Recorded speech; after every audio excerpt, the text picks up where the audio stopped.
Let's just see what happens. Okay. Oh, I guess there's no issue. I don't know. That was so weird. All right. Let's get. Oh. Hang on. There. Hello, everybody.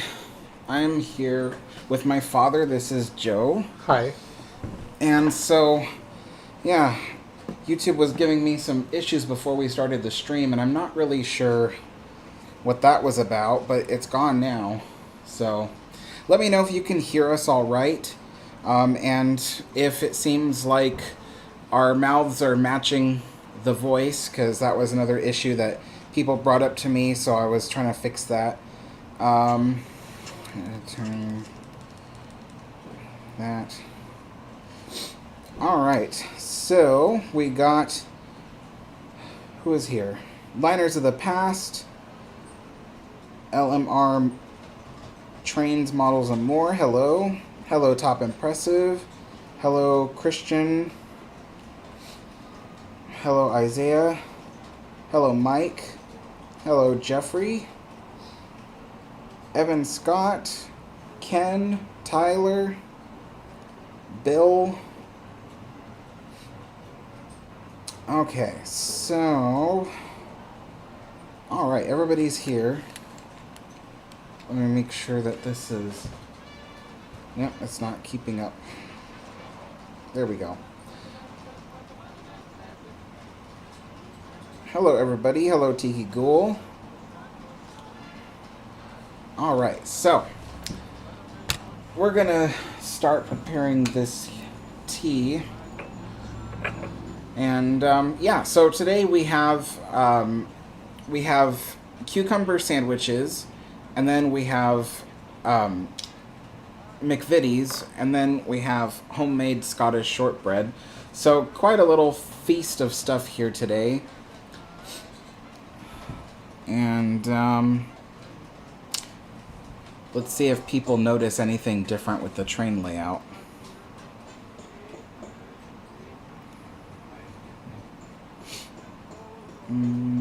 Riker, hello. I'm doing fine. Mike's in a winter storm warning for snow. Where are you again, Mike?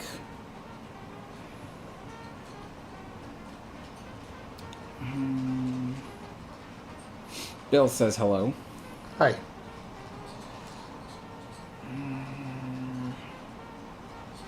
Christian says, hey Alex, why is the wreck of the Lusitania in worse shape than Titanic, even though Titanic split in half? Because Lusitania is up higher. It sank at a higher altitude than Titanic did, so it's being eaten away by rust, and so rust is, will dissolve a ship much faster than, the rusticles on Titanic, for instance.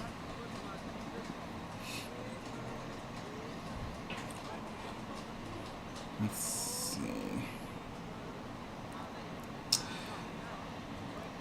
Yeah, people are now starting to notice the train layout. Yes, I have started the first layer of constructing the mountain for the train layout. So my dad and I were doing that the other day. We were doing the plaster work for the mountain.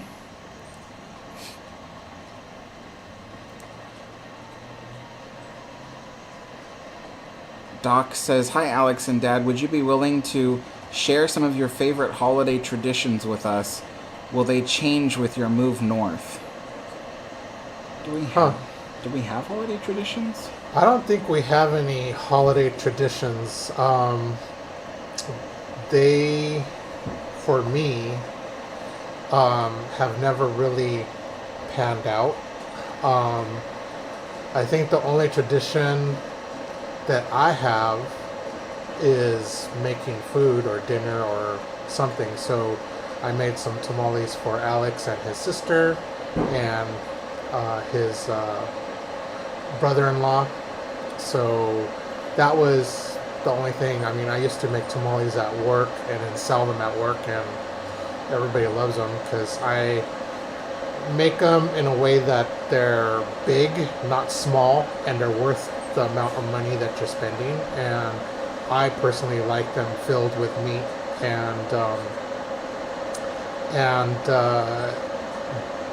so yeah, so I think that's the only thing that I've done, really, that's traditional. Yeah, and it took us 2 days to make those tamales. That was a lot of work. It was really messy. It takes a while. Yeah.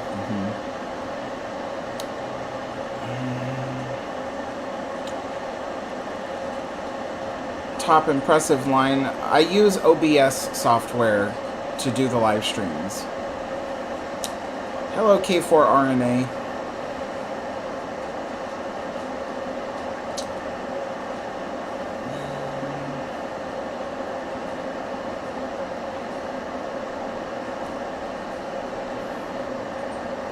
Bill, thank you so much. Yeah, it'll start taking shape soon, so it needs another layer of plaster cloth, and then after that layer of plaster cloth, then we can start applying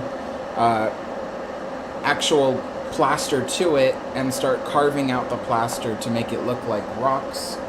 And then I also have a plaster molding kit for making rock work and stuff like that, so that'll come in handy. Yeah, Isaiah, it's not snow. It just hasn't been painted yet.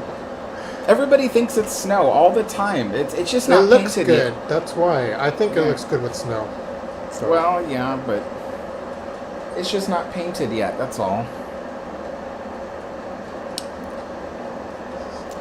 LMR trains. It is an inside frame. I'm not much of a fan of outside frame locomotives. I don't know. I've just never liked outside frame locomotives that much. So when I was looking to get a Forney engine, I waited a while to find one with an inside frame because a lot of the ones that were selling were outside frame locomotives. So Sweetly Singing should be watching also. Yes. And Tiki Ghoul. And Tiki Ghoul. Hi to both of you. Hello. Jeffrey says, when are you planning to go down to Queen Mary? I don't have the money to go, so, and I would wait anyway. I would prefer to wait till the ship is actually open, because right now it's only open for tours, and the tours are all booked up, so there's not one left. They booked up within minutes of it going online, so it'll be early next year when the ship will start opening for people to be on board. The reason why it's only for tourists or for tours right now is because they still haven't installed the boiler on the dock for the hotel services, and they still haven't installed the bilge pumps that they had purchased. They're working to install those next, but for safety purposes, they can't have a bunch of people on the ship until those things are fully installed, in case, something happens. But when the ship does start to open up and more of the ship is available, and I think it might be worth spending, the couple thousand it'll take to get down there, because it will cost about $1,600, if not $2,000, depending on how much hotels cost, or even the Queen Mary hotel costs. And that's a lot of money. That's a lot of money. So, yeah, it's not one of those things I can just drop everything and go. I wish it was, but yeah. So, I'll let you guys know if I do. I know I was planning to go to New Orleans next year in March, but that's not going to happen. I just haven't been able to save up the money for it. So,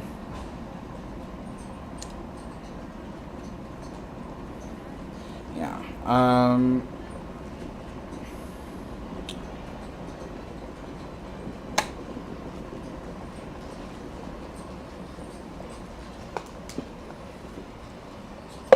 Oh no, that's for emptying out stuff now. Yeah. Oh, here we go. Liners of past. Does your father know much about ocean liners or ships? Military ships, not ocean liners. So, yeah. Pour out half. Only half. Okay.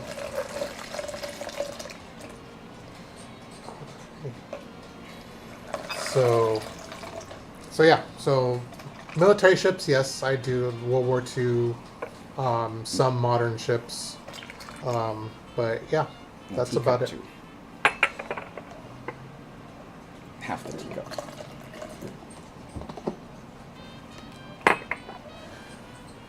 Let me pour some of this.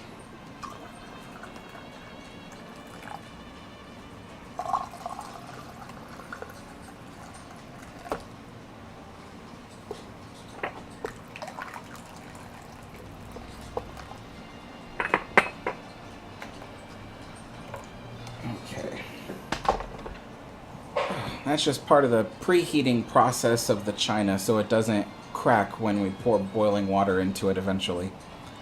Let's see. Moonzer. The Queen Mary's pool is a really low priority right now. Right now, the highest priority stuff that they're working on is things that have to do with safety. So normal areas of the ship where people would normally walk, those areas need to be secured. So everything from sun deck to parts of the promenade deck, all that. So the pool is really just one of those extras that you would get if it was open. It's not a mandatory thing to have the pool operating, because they've been operating the ship, you know, for almost 5 years before it closed with the pool closed. So yeah, I don't expect the pool to be at all on their list of repairs until after they've done a lot of the work on the ship, to be totally honest. It's probably one of the last things we'll ever see repaired on the ship is the pool. So, oh.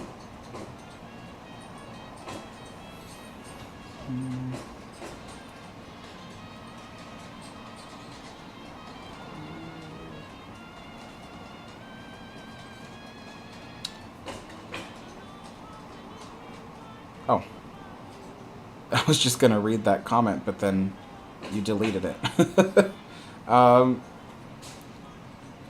Isaiah says, do you like Lionel? I like the look of their trains, but I don't like that third track in the middle. So yeah, I've never had a Lionel train for that fact. And I would say no as well, because of the same reason my dad gave the third rail. But the other thing too is all the accessories that come with Lionel stuff is very toy-like. It's gotten more detailed over the years, but it's still very toy-like. And, there's only so much you can do to dress it up to make it look, like a real miniature. But most of the time it's very toy-like stuff. And so I don't like it. I like recreating stuff down to miniature scale as closely as possible with the dirt and grime and everything. And Lionel stuff, it just doesn't look right, in that scale. It's very, very toy-like. So, yeah, I don't really like Lionel.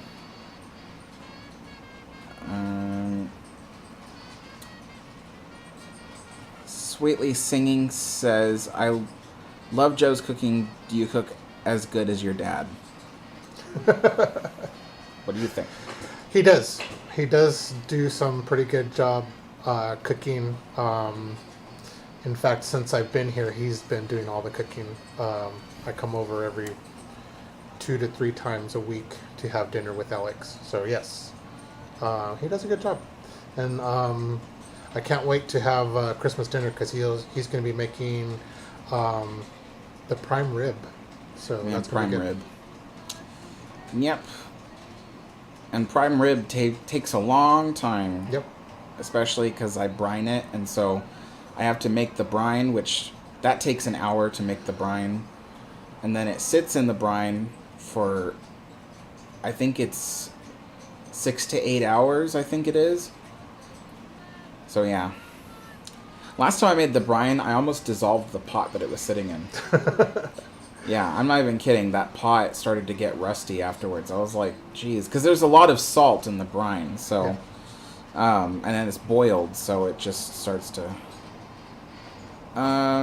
Tiki Ghoul says, Alex and Joe, what is your favorite holiday movie? Tiki Gold, hi, how are you? Is it? I hope Portos is good. I know you're there.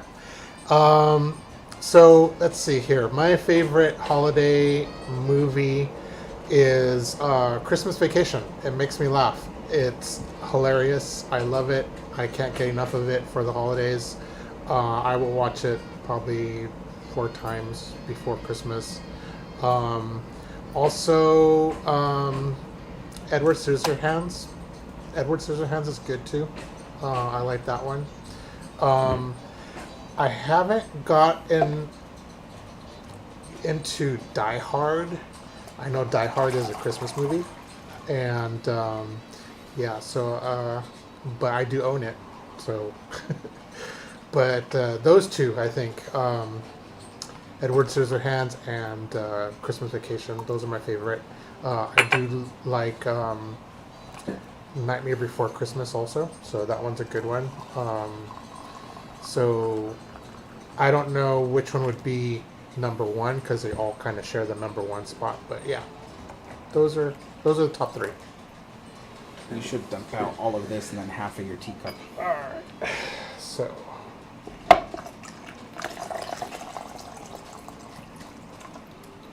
And my favorite Christmas movie is the original Home Alone.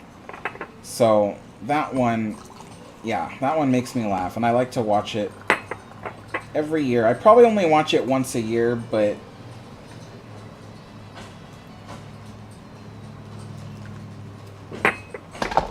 alright.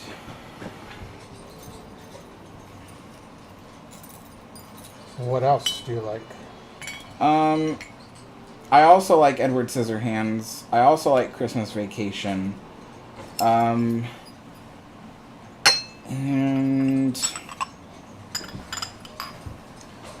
okay, so it's 4:27. Okay. What other Christmas movies do I like? I also like Elf. That's become kind of a yearly tradition, is to watch Elf. Yeah, that's as much as I can think of at this point in time. But yeah, there's a lot of Christmas movies and stuff I like to watch. LMR Train says, I mostly have outside frame locomotives on my ON30 layout. As a die-hard Durango and Rio Grande Western narrow gauge fan, like the K classes and the C-21 and the C-225s, and the occasional Colorado and Southern Lacer Mogul. Yeah, so I like the Durango and Rio Grande Western. Those are cool. I like their rolling stock. The what are they called? The K-class locomotives are interesting, but I myself am not a fan of them. I really like the smaller locomotives, the narrow gauge, small stuff, like the plantation locomotives. And then I would say one of my favorite narrow gauge railroads is the Wiscasset, Waterville, and Farmington, which is in Maine. And that one is kind of what... It's weird. I kind of modeled my model railroad off of that. But it's set in the Pacific Northwest, so I kind of combined the two things. But yeah, I like the small little plantation locomotives. But yeah, there is a Durango and Rio Grande Western locomotive that I do really like. I think it's the 165. It's a 260 locomotive, and I believe it was built in the 1890s, or possibly even 1910s. or early 1900s. I know that's a 30-year span. I don't remember what it was, but one of the reasons why I liked it was because it's a very small but yet large locomotive. So it's really interesting. And that one, yeah, I really like that one. It might even be a 460, but I don't remember. But I think it's at the, what museum is that? It's the,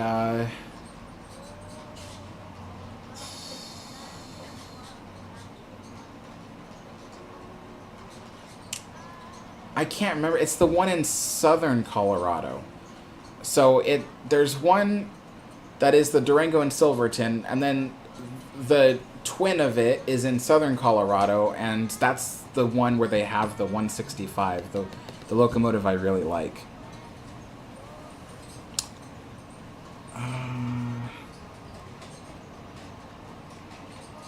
Top Impressive says, it's outstanding that the Queen Mary was able to beat the Normandy, especially since the Normandy had design features ahead of her time, and Queen Mary borrowed the designs from the Mauretania. Well, yes, but Queen Mary borrowed designs from Mauretania, but Queen Mary also had other designs that were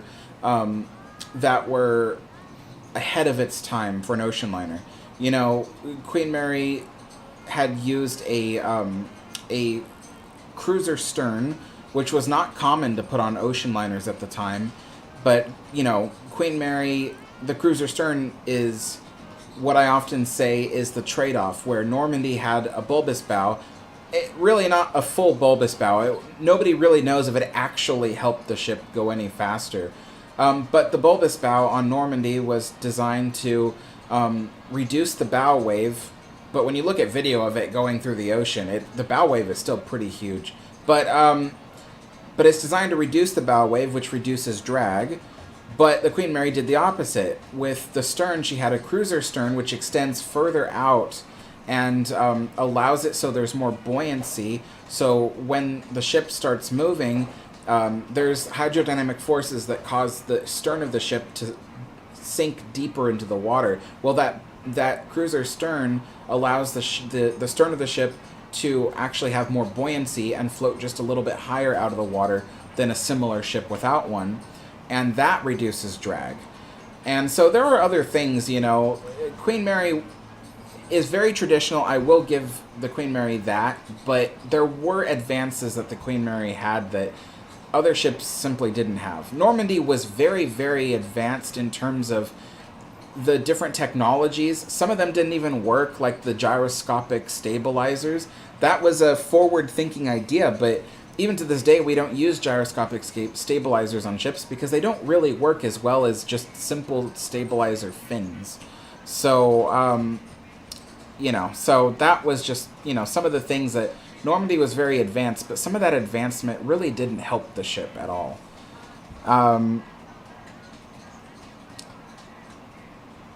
Brian says, I think by summer, Queen Mary will be fully open. I think so too. Okay, it is time for tea.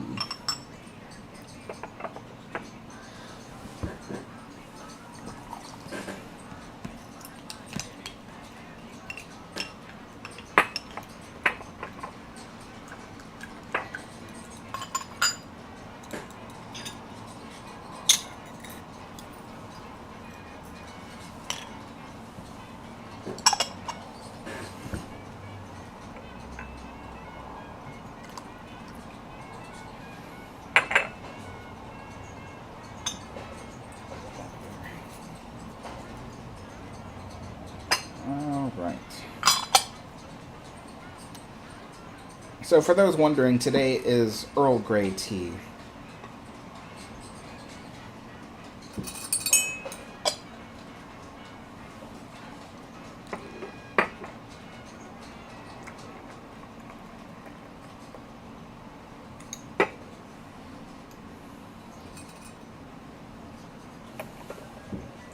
Take sugar with your... Yeah.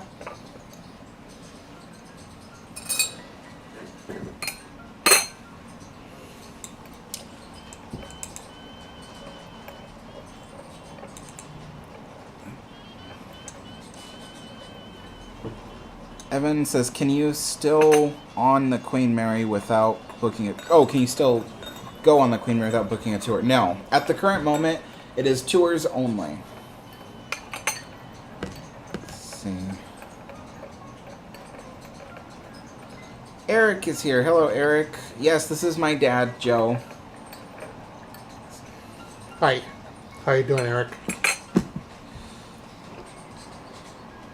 Christian says, Alex, what really happened to Titanic's hero ship, the RMS Carpathia, during her years as an ocean liner? I couldn't tell you. I don't know.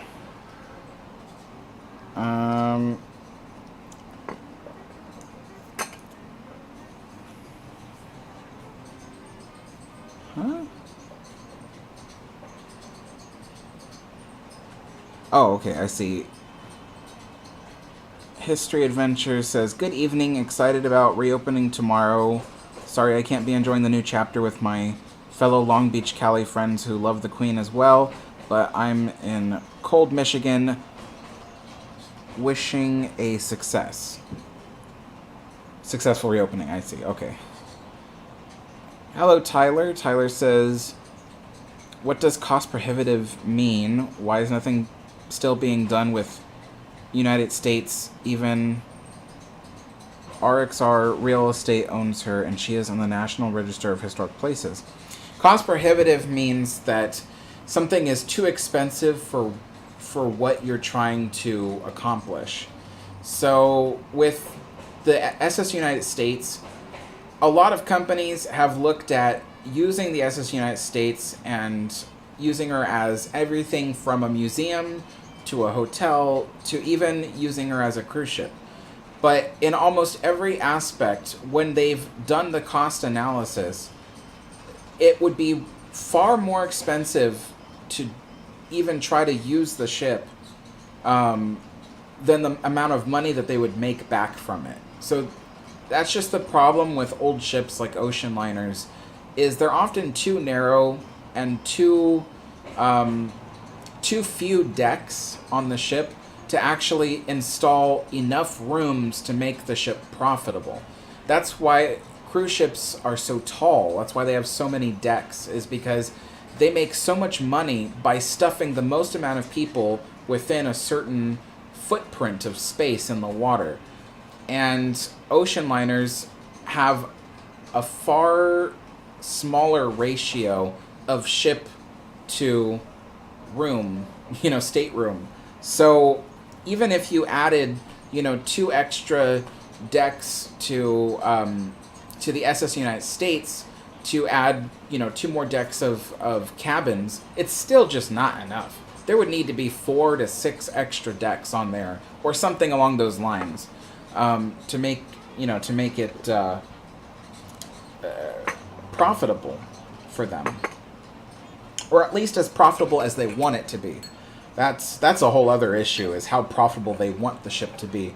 They can determine, what percentage of the ship's revenue they want the ship to have, and perhaps the ship in no way can make that revenue. So that's kind of the problem with the SS United States. If they had left the interiors, even though it was full of asbestos. I mean, Queen Mary's full of asbestos, but she still has a lot of her interiors. But if they had left all the interiors of SS United States, that would have made things 10 times easier. But they didn't. So that's the problem with where that ship is at.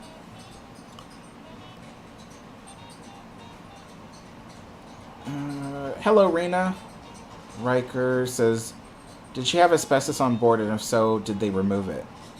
Are you asking about the Queen Mary or SS United States? Either way, all those ships had asbestos. Queen Mary is practically made of asbestos.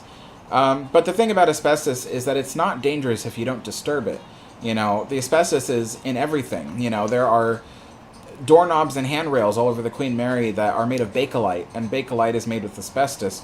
But the thing is it's really not a problem unless you took a saw and tried to saw through that stuff, and then all the little particles went into the air. Then that would be a problem. But other than that, asbestos really there's no issue with asbestos on ocean liners.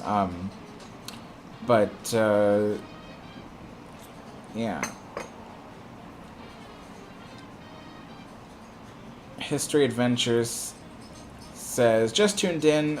So cool, there's a special guest tonight. Yes, this is my father, Joe. Moonzer says, what year did Queen Mary's pool close? I want to say the pool closed either 2016 or 2017. It was soon after Urban Commons took over, because when they took over, they did a safety assessment of the room, and they just determined that it wasn't safe for people to walk around with all the loose tiles, and the fact that people were picking off tiles off the walls and taking them as souvenirs, that kind of thing, they needed to put a stop to it as fast as possible. So, yeah, that room needs a lot of help.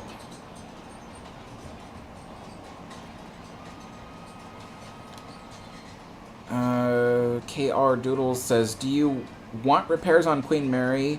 Has been finished so far. What? I think you're asking what repairs on Queen Mary has been finished so far. To be totally honest, I don't know everything. I know some things have been repaired and they haven't announced it. But what I can tell you is that, oh gosh, it is a really long list. I don't want to list it off. Actually, I have I just remembered, I have an update about that. So if you go onto my channel, I think it was mid-November, I posted something, and it was a Queen Mary repair update. So you just go down the list of videos I did, and you'll see a Queen Mary repair update, and in there is all the stuff you need to know. Because otherwise, it would take too long to try to list it here, and I'm not sure I'd remember everything anyway. So, but yeah.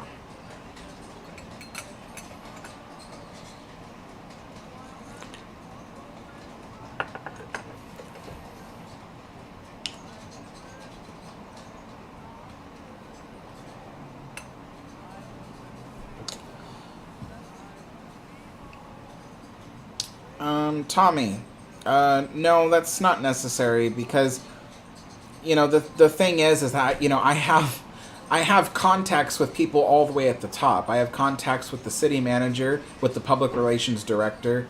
I'm sorry, not public relations, yeah, public works director, you know, and so it's kind of like I can talk to the people at the top to ask about the Queen Mary. I don't need to talk to somebody, you know, who's just doing, like, you know, the actual construction work, because a lot of the people doing the construction work that I've spoken to, they have only like a small portion of the picture, and so they don't actually fully know all the things that are about to happen or have happened. And so when I talk to them, I can kind of see that there's a little bit missing. So, you know, I prefer to just, you know, to just hear from the people at the top who actually are leading the whole project. But eat one of these.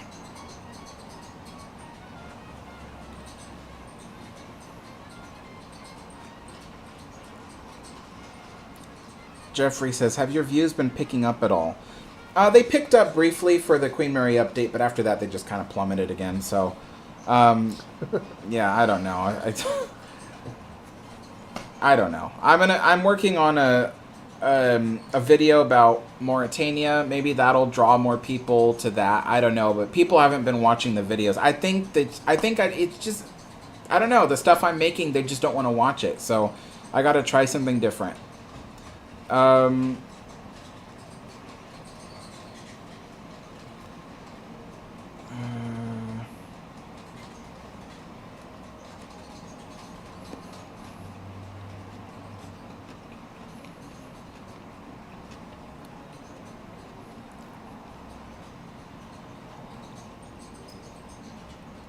Boy, I'm really behind on the comments.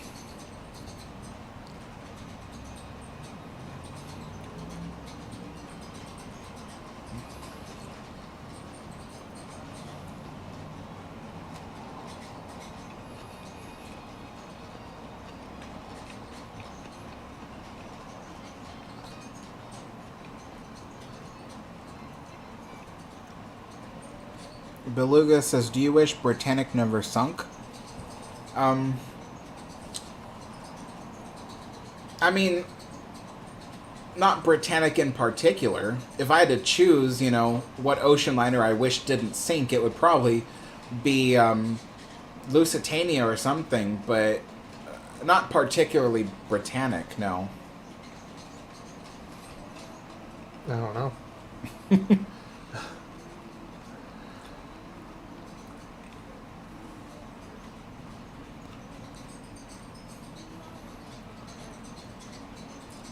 Jacob says, "What do you think about the Grizzly Flats Railroad?" It was okay. It's it's a small little backyard railroad. It's well, I guess it was more than that. It was full on narrow gauge equipment, but it was okay. I know that the Chloe is at a railroad museum. I went to visit the Chloe with my friends, and that was pretty cool. And then I also saw the Emma Nevada was there, so that was pretty cool. But yeah, pretty neat.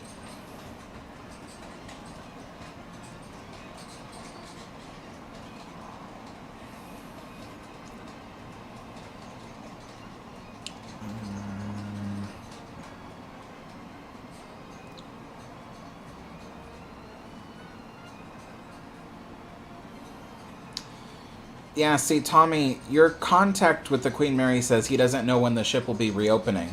But that's the reason why I said I don't really need your phone number with the contact, was because the city posted a post that said the ship reopens December 15th, which is tomorrow. So that's what I mean by sometimes the workers don't actually have the whole picture. So there's already the city's already made a post on their website, and then the city made a post on Facebook, and then the Queen Mary Hotel made a post on the Facebook, all saying when the ship reopens. And then they also have all these updates on the progress of the ship and stuff like that. So sometimes the construction workers, they actually just don't know the full picture of what's going on.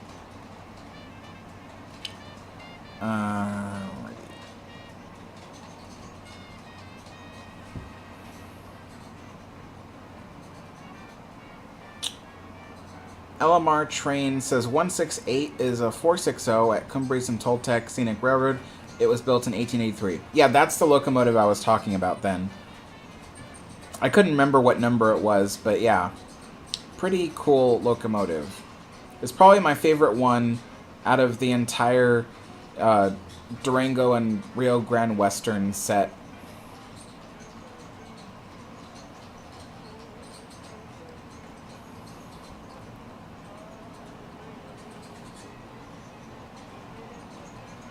Liners of the Past says, wasn't the windlass room in the Queen Mary going to be restored about 4 years ago? I don't know.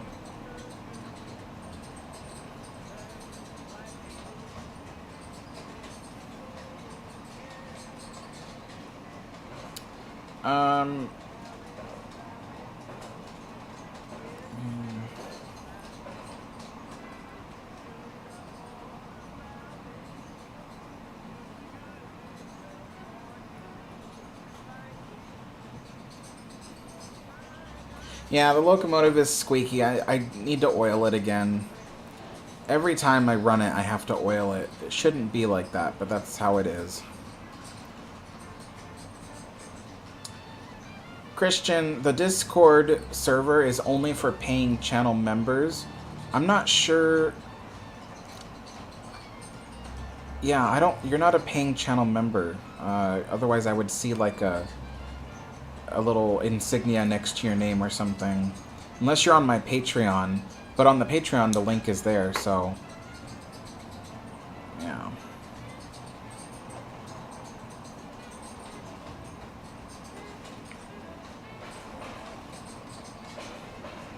If you guys have any questions about military ships, my dad knows that stuff.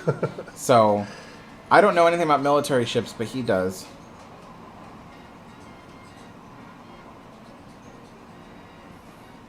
Chris says, does your dad know about a fun film to watch called Space Battleship Yamato? Yes. What is Which that? one? The live version or the anime version? The live version is pretty good. I saw some of it. I don't own it. I know you can see either the whole movie or some of it on YouTube. The animated version, the anime, They have that on YouTube also. And I've never gotten into Starship Yamato, but I mean, I remember the manga back in the 80s, so I mean, I read those. I like them. The anime, though, some of it, some of the old 80s one versions were kind of, the artwork was a little off, I think. The newer ones are better, and it's an interesting story. I like it. But I'm more into mecha, and I'm actually more into Macross. So Macross, or for those that like the correct pronunciation, is Makuros. Yeah, I like that. That's my favorite, actually.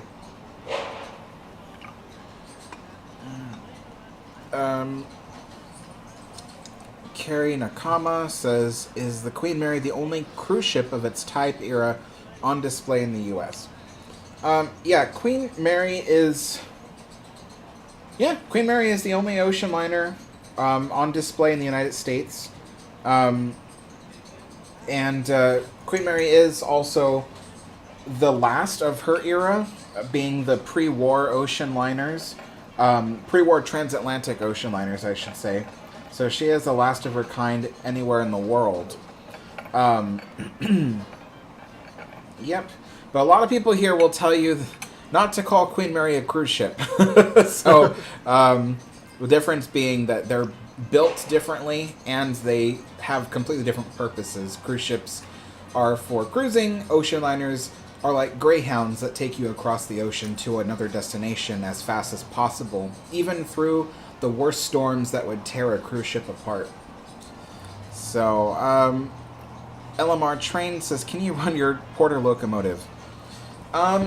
To do that, I would have to put the current rolling stock away, put the locomotive away, and pull out the other locomotive, and I don't feel like doing that.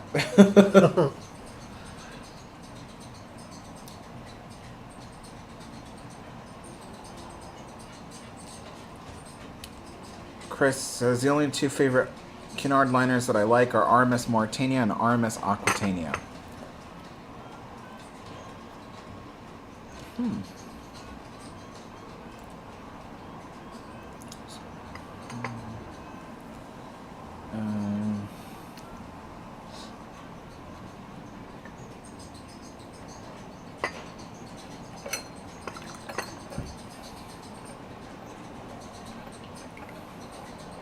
Mike says, does your dad know about the USS Boxer aircraft carrier?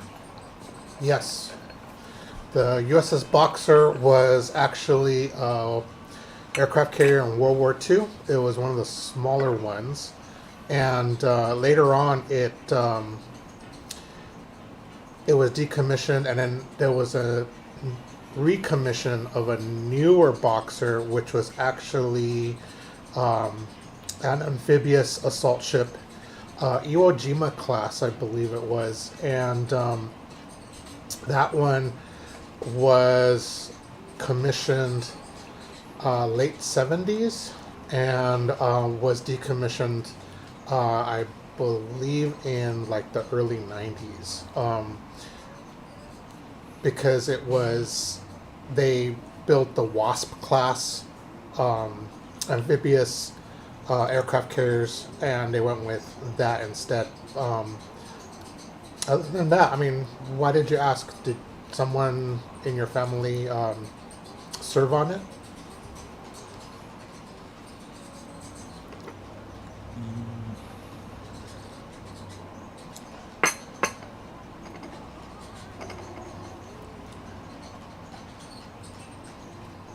Christian says, hey Joe, have you heard about the USS Alabama? She was in World War II just like the Queen Mary was in. Yes.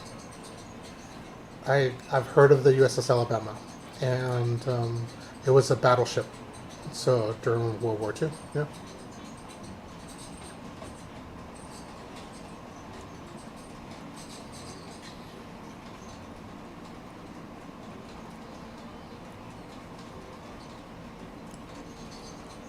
Mike says you're correct about it. His grandpa was an engineer on the USS Boxer aircraft carrier.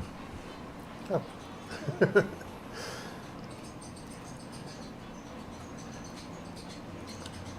Liners of the Past says apparently in the 1960s, the Queen Mary made a last-ditch effort to reclaim the blue ribbon for Cunard, but she just could not do it at her age at the time. That's actually slightly misconstrued. So, what the Queen Mary was doing was she was looking to beat her previous record.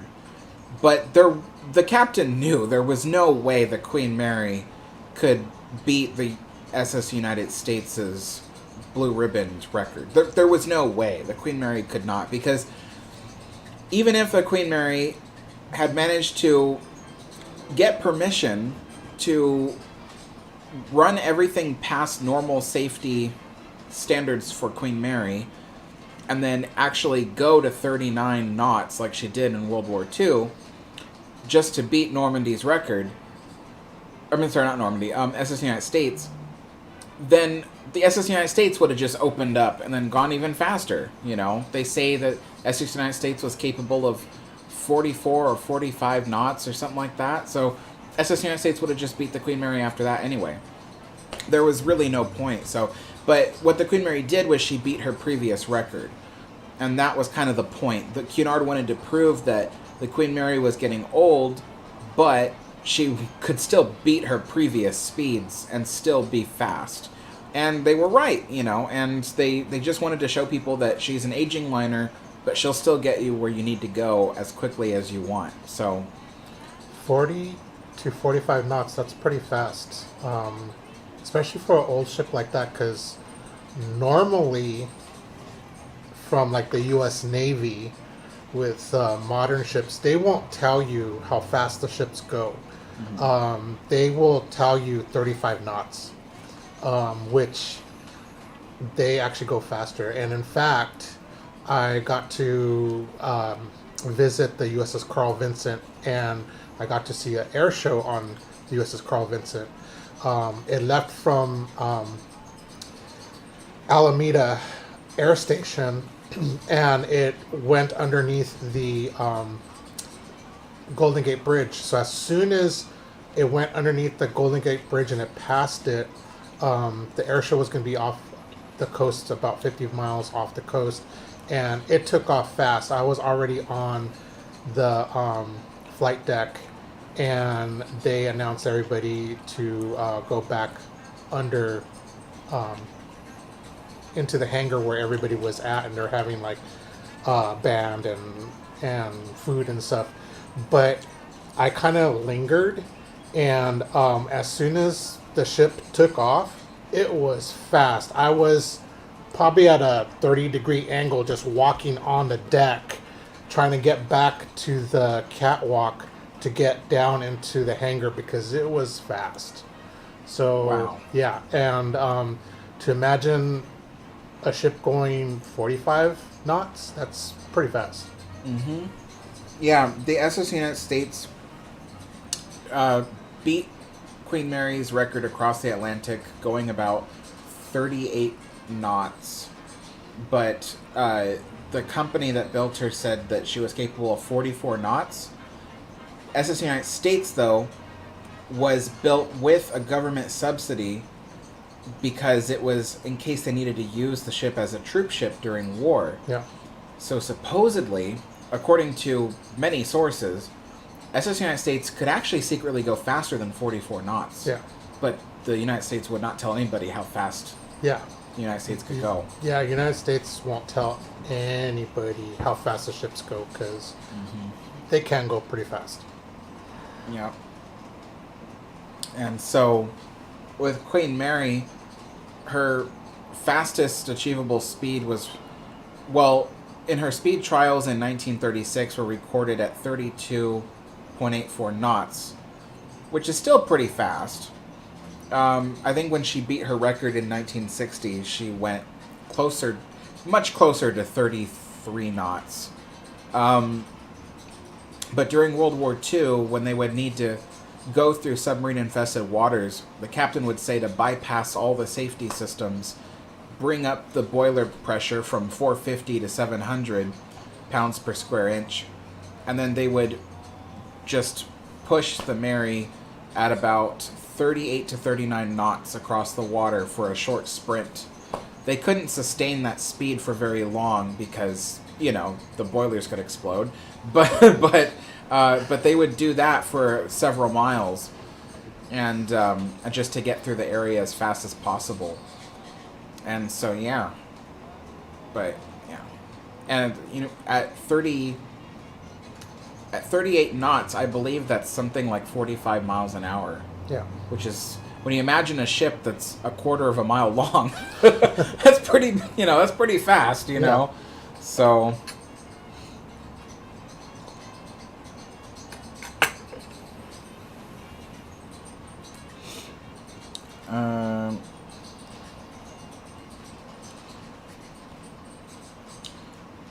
History Adventures with Candace Stoughton says, "Hi, Joe."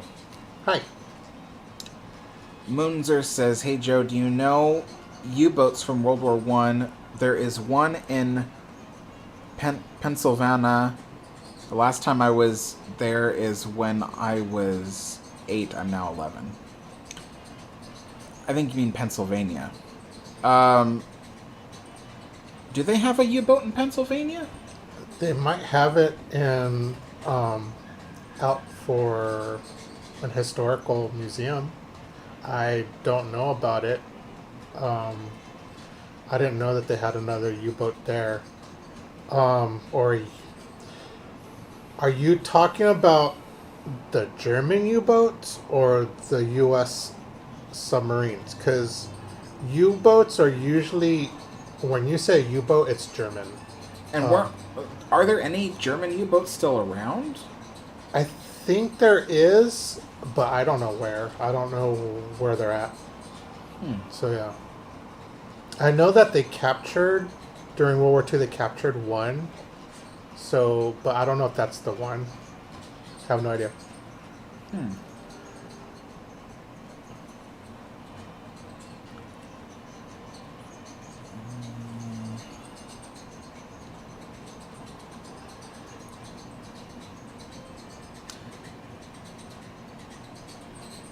Opera says, "Hi, Alex. Good vids. Thank you very much." Luke says, "Would it be possible for a modern cruise ship to go the same speed as the old ocean liner?" No. The fastest cruise ship that exists, I believe, only goes about 20, maybe 26 knots. I believe it's 24, but if I'm wrong, then it's 26. But I think the fastest cruise ship goes 26 knots.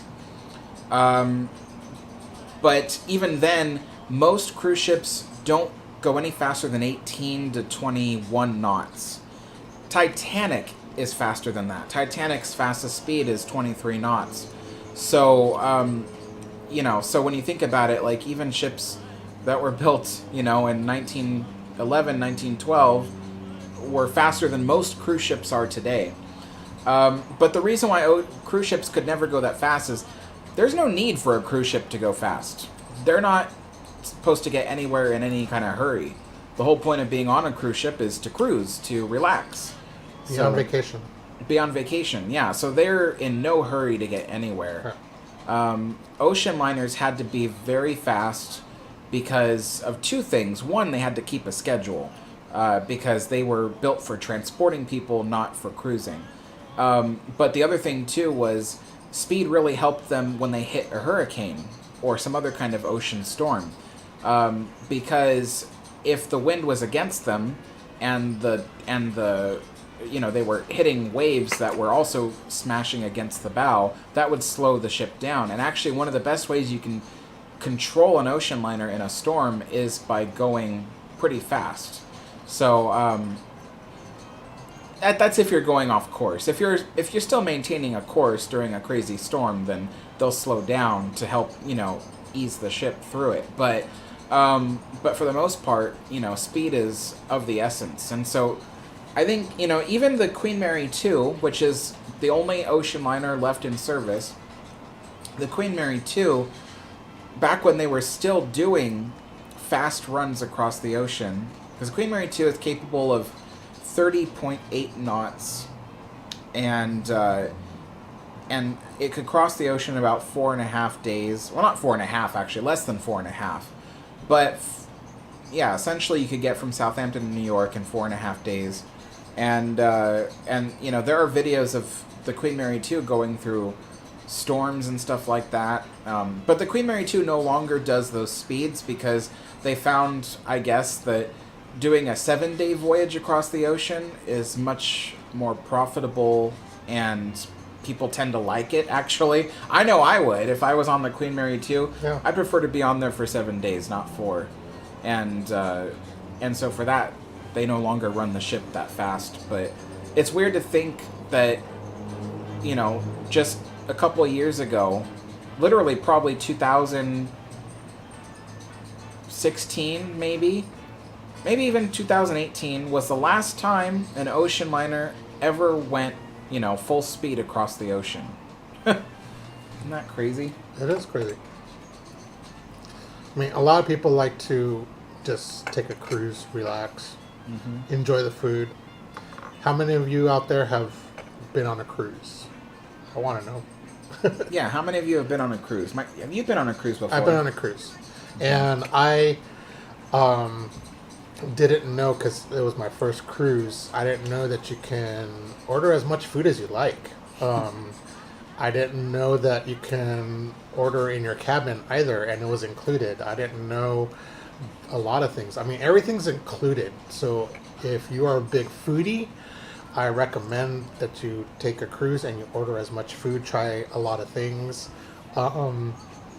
Because I didn't know that. I didn't know until the last day, my last dinner, and I was like, why do you tell me now? Like, you could have told me that the first day. I would have ordered multiple things off the menu because I wanted to try a lot of the cuisine that they had on there, which I didn't know at the time until the very end. But yeah, I mean, and I didn't know that you can order in your cabin and it was included. I thought you had to go to the dining area to get your food. So I don't know. Wow. Yeah. Yeah, I know that on Queen Mary 2, it's all included as well, except they also have restaurants there that are not included. And but one of the cool things that's really included with your voyage is, I think 2 or 3 nights a week they have formal night, which on Cunard everybody knows everything is formal all the time, but formal night is even more formal, wearing tuxedos and stuff to dinner. And yeah, I really want to experience that. I mean, the cruise that I took, one of the cool things that they had was a midnight chocolate buffet. And it was on one of the decks. I don't remember which deck, but they had chocolate sculptures like dolphins and Triton, the god of the ocean, the sea. And they had all sorts of different kinds of chocolate truffles and cakes and pastries that they made with chocolate, milk chocolate, dark chocolate, all sorts of chocolate. And it was a big buffet of chocolate and just chocolate. And it was good. Wow. I liked it. That sounds good. I like chocolate. I'd probably make myself sick eating so much chocolate. Yeah. Christian says, Alex, what would happen if you push a triple expansion reciprocating engine to the max speed? Well, they have designated max speeds. And so, you know, technically, you push it to its designated max speed, nothing will happen. You'll go fast, but nothing will happen. But if you're talking about like pushing it past its designated max speed to however fast you can get it, which also depends on how much steam you can boil, you know, you can damage the engine eventually. It's a lot like a car engine, where if you go too fast, you can actually overheat the engine and, warp all the cylinders and destroy the drivetrain. And, it's the same thing with a triple expansion engine. There were a few times where they have had to run a triple expansion engine on an ocean liner faster than they normally would. And that was for, I believe it was Carpathia, in fact, when they were rescuing Titanic survivors. They had pushed Carpathia's engines harder than they'd ever pushed the liner in its life. And they actually damaged the engines to the point where after that, the Carpathia could never make the speed that she was designed for. So, but yeah, they had pushed Carpathia really hard that night to go save the passengers. And yeah. So that's an interesting little story. I kind of want to make a video about that story. That'd be kind of interesting. That'd be cool if the captain was Sulu from Star Trek. Jeez, Dad. She'll fall apart at that speed. I don't care. Fly her apart.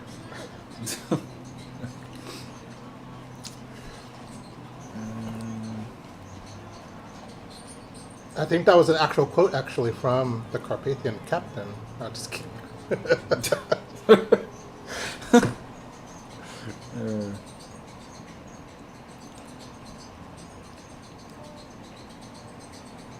Tyler says, Alex, what do you personally think of the National Register of Historic Places, of which Queen Mary in the United States belong? What do I think of it? I'm not sure what you mean. What do I think of it? Is it under National Registry? Which one? No, just the National Register of Historic Places. Oh, okay. Yeah, it's it was made that designation in 1994. Mm-hmm. So, and that was an effort from the... Ooh, I always get the two organizations confused, so I'm not going to say it because I don't want to confuse one organization with the other and give the wrong one the credit for it. But there was an organization that was that had control of the Queen Mary at that time, and they they got the designation for Queen Mary. But yeah, I don't know what you mean by what do I think of it. It's a register of historic places.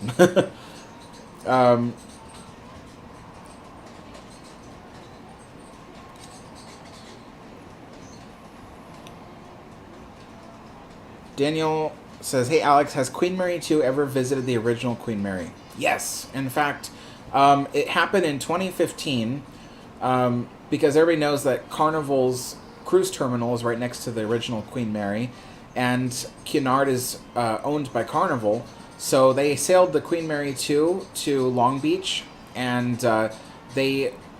I saw pictures of the Queen Mary 2 near the Carnival Cruise Terminal, but not docked at the cruise terminal. And I can't help but wonder did it dock at the cruise terminal, or was the draft of the Queen Mary 2 too deep for the cruise terminal? So I don't know. But there is a photograph of the Queen Mary 2 sitting less than a mile away from Queen Mary, and there's video that you can watch of the two ships having a little horn trade-off. So Queen Mary 2 blew her horns, and the Queen Mary blew her horns at the same time.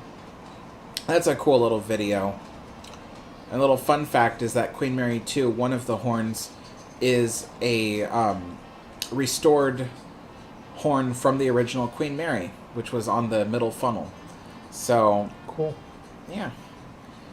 It's a cool little video.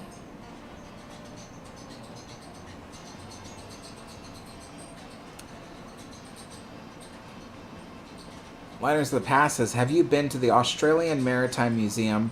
They have a great collection of vessels. You can check out the website, and they even have a replica of Captain Cook's Endeavour. Oh, wow. Yeah, I've never been outside the country. Yeah, especially not Australia. But that sounds pretty cool. Hello, Brian Rock Rail Fan. Christian says, hey Joe, when I went inside the USS Alabama, she was massive. I went to the wheelhouse, the engine room, the lounge, and I went inside the USS Drum. USS Drum?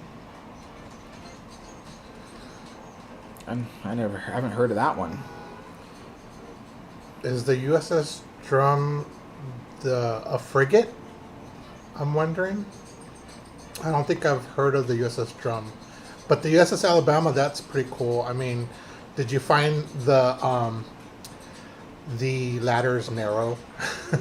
Did you find them the passageways kind of narrow also? It's kind of funny how everything seems small, but even in modern ships, they're like that also.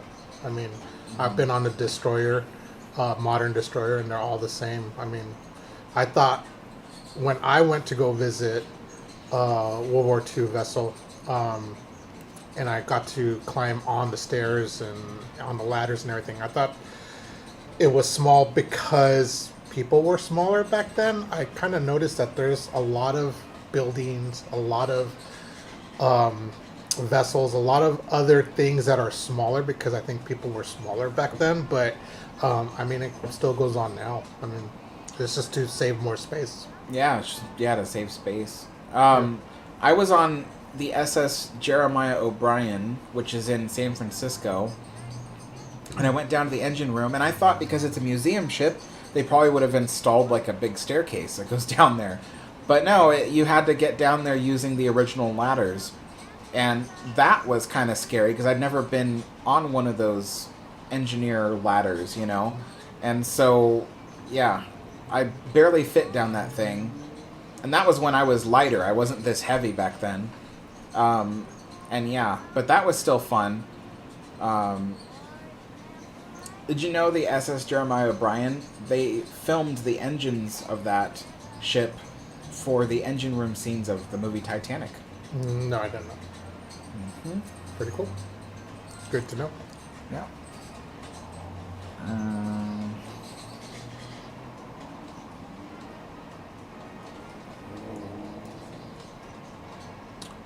Christian says the USS Drum is a submarine right next to the USS Alabama. Oh. Very cool.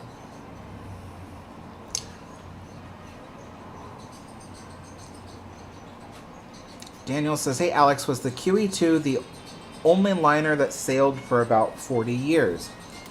I don't think so.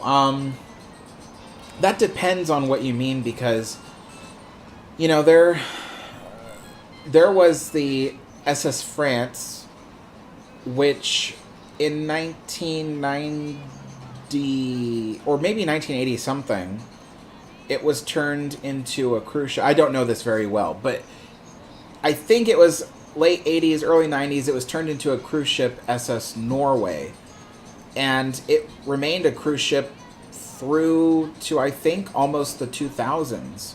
So that itself is, 1960 to the year 2000, that's 40 years. Maybe that was less than, that's less than 40 years. So, and then let's see. Aquitania lasted till 1950. But Aquitania was 1915. So yeah, that's 35 years.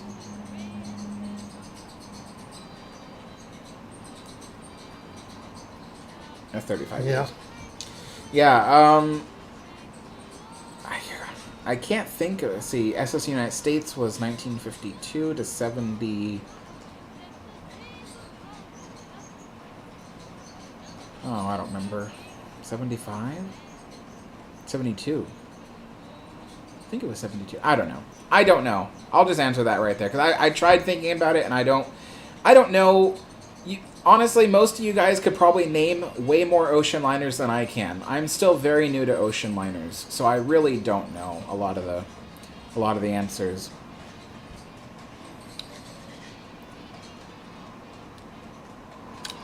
Christian says, USS Drum, SS-228, is a Gato-class submarine of the United States Navy, First Navy ship named after the drum, a type of fish. Drum is a museum ship in Mobile, Alabama at Battleship Memorial Park. Okay. Yeah. It's funny because Alabama, the state of Alabama, is, I think, the only state that has a ship that was named after the state that is actually docked in the state. So I know that Mobile, Alabama does have the USS Alabama there. I didn't know about the submarine, the USS Drum. Isn't the USS Texas parked in Texas? No. Oh. So, yeah. Yeah, because I know California has the USS Wisconsin, which is kind of weird. I don't know. I would think it would be docked more like in the Midwest coastal states. But, yeah, that's kind of weird. Yeah. Ozzy says, "Hi, Dad." Hi. And Alex, how is your weather today? Weather's pretty good. The high was like 42 degrees Fahrenheit. And it was clear skies today with a lot of haze. But really nice. It actually looked like a winter day today. Yeah, it did. Did yesterday. Yeah. It looks very wintry when you go outside, even though there's no snow or anything. You go outside and you're like, oh, it's winter, you know. It's weird. Still cold enough though. I mean, it feels like it's like 40 degrees. So. Mike says MS Stockholm is still going strong. She sank the Andrea Doria. Yes, but MS Stockholm is no longer sailing. MS Stockholm stopped sailing in 2020, and right now it's kind of in limbo. Because I know a lot of people will say, oh, well, Queen Mary 2 isn't the last ocean liner still in service. You know, Stockholm is, and it's like, well, Stockholm hasn't been in service for almost 3 years. But yeah, Stockholm is still around. But Stockholm has been very modified to be a cruise ship. Its physical features have been modified as well. I would say it almost looks like it's hardly the same ship, to be totally honest.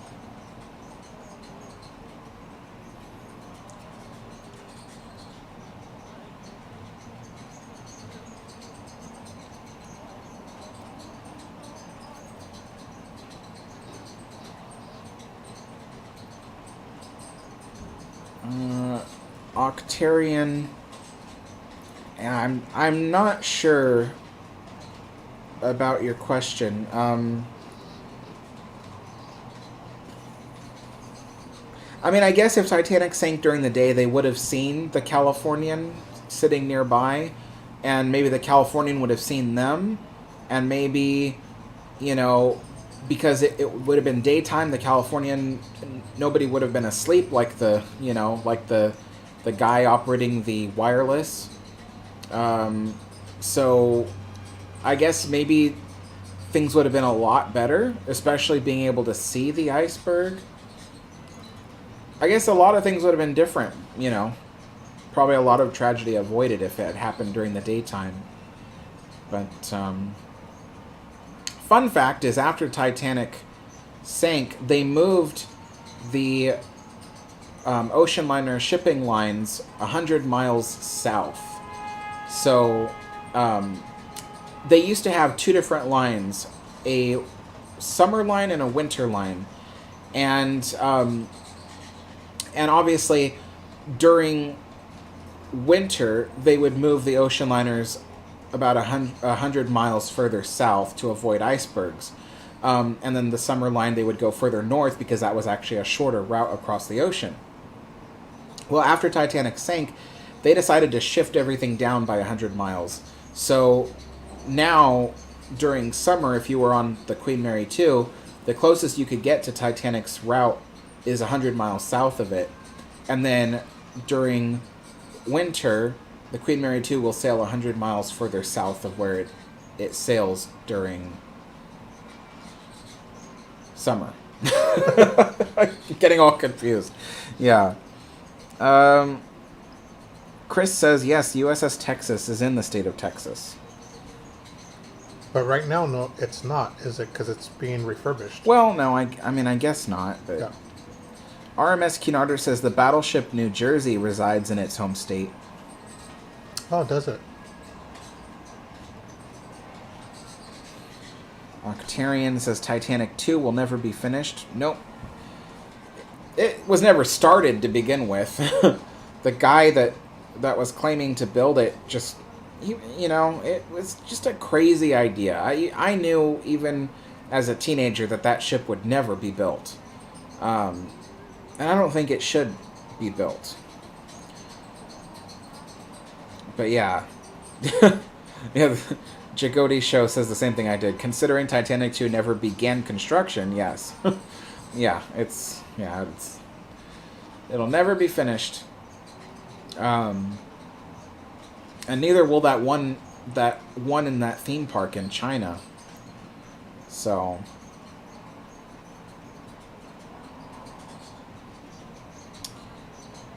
Isaiah says, why was the USS Arizona not fixed after the attack? Because it was destroyed. That's why it was destroyed. I mean, the fatal part of it was that one bomb that went straight through the forward part of the deck, and underneath was the explosive, where they kept explosives for the guns. So it hit the magazine. The bomb hit the magazine when it went through the deck. It hit the magazine, and it exploded. I mean, you can see it on film.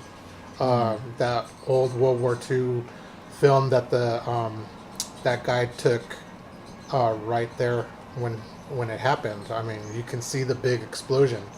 All the other battleships, some of the other battleships, were raised from the water. They were repaired and brought back into service, and they went into the war.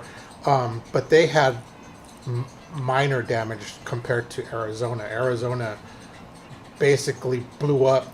The front part of it blew up, and it was fully destroyed. It would have cost a lot of money to actually raise it. It would have cost a lot more money to repair it and to bring it back into service. But yeah, that's the reason why. Mm-hmm. I mean, it broke in half because it came off the water after the explosion. It actually came up off the water and pretty much did this, split, and then went back into the water. So, yeah. Is that the one where the oil still leaks up?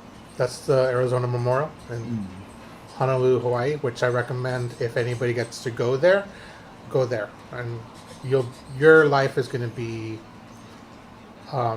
changed, humbled. You're not going to have a life experience change, but while you're there, you're going to be humbled. So yeah. Is the water clear enough to actually see the ship? Yeah, it is. Oh wow. Yeah, it's very clear. It's rusted. You can see they took out. You can see the big round circles where the turrets were because they took those out. They cut everything down underneath the water line actually, and you can see everything. Why did they cut it down? Because everything else that would be protruding out of the water would be rusted, and then it would go either fall into the water or whatever. So they cut it. They cut everything off the top, and then they left everything else in there. And yeah.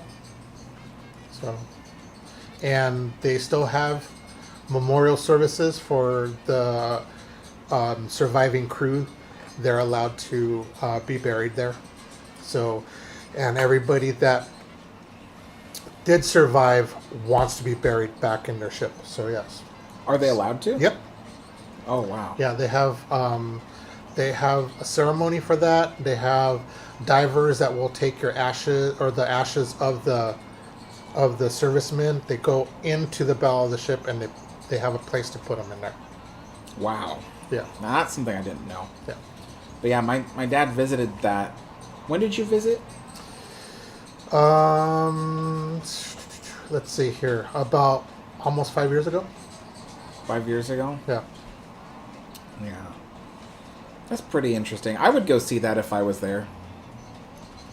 RMS Cunard says, isn't the USS Constitution the oldest battleship that still exists? It is. It is the oldest mass Three-masted? Or Yeah, three-masted schooner. might even be more than 3 masts, actually, but... It's three masts. Yeah. Yeah, and it's used as a training facility for officers. So the officers, those who graduate Annapolis, some of them will go through there and be trained. They actually train them to do everything. Riggings, how to tie ropes and sails and all that. So, but not every officer goes through there. I don't know how they pick the officers. I don't know how or who goes on there. But yeah, it's the oldest active military ship in service. Oh, I didn't know it was still active. I thought Yeah. it was just like a museum that ran it. Nope, it's a actual active military ship. Wow. And I know it dates back to 1780. It was in the Revolutionary War. Yeah. Yeah. Yeah, 1783, I think it was. Yeah. So yeah, That's it's crazy. it is. It's crazy. It's cool. That's a cool thing. Yeah. I mean, even England doesn't have that. England has the HMS Victory. Victory, yeah, but it's in kind of like it's in a museum, and there is no water. You can see the whole entire ship, but that was saved, and they refurbished it, and it's in the museum. But I mean, I think we're the only ones that have an actual ship from the 18th century that still is active, still is running, still is everything. So yeah, Yeah. That's mind-boggling when you think about it. and it has no motors on it. Everything is still sailed by the wind. Yeah. Do you think that if we had this like really big war and we had lost a lot of ships, do you think they would use the USS Constitution again? I doubt, but I don't know. I mean, if you're desperate, yeah, I guess so, but I doubt. Because a lot of people have wondered about the ocean liners, like the Queen Mary too. Like if anybody would ever use it as a troop ship, like they used to use the ocean liners in World War II. And I told them, I said that we would have to be in desperate need of troop transport Yeah. to do that, because the last time an ocean liner was used as a troop ship was the QE2 for the Falklands War. But that was because Britain didn't have a big enough fleet to transport all their troops. Yeah. So, That's the only reason why you would use an ocean liner or something as old as that to actually transport your troops. I mean,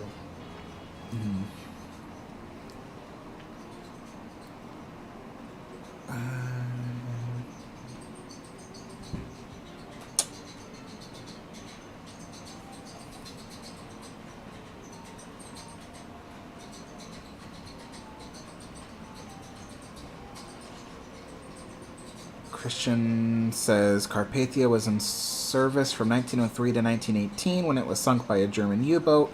It was found that the Carpathia landed upright on the seabed. Numa gave the approximate location of the wreck as 120 miles west of Fastnet, Ireland. Octarian says, how come the crew of the SS Atlantic didn't see the rocks in time? From what I remember of the SS Atlantic story, they were in a huge storm.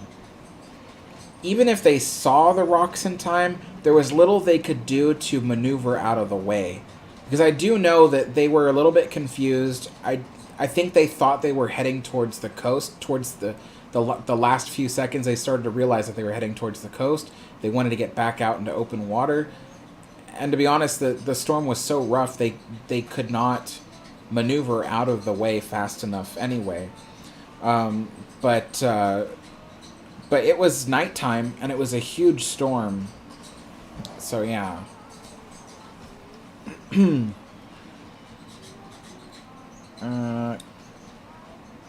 Chris says, although they did reuse the turrets of USS Arizona and a few other guns for other ships in the U.S. Navy at the time.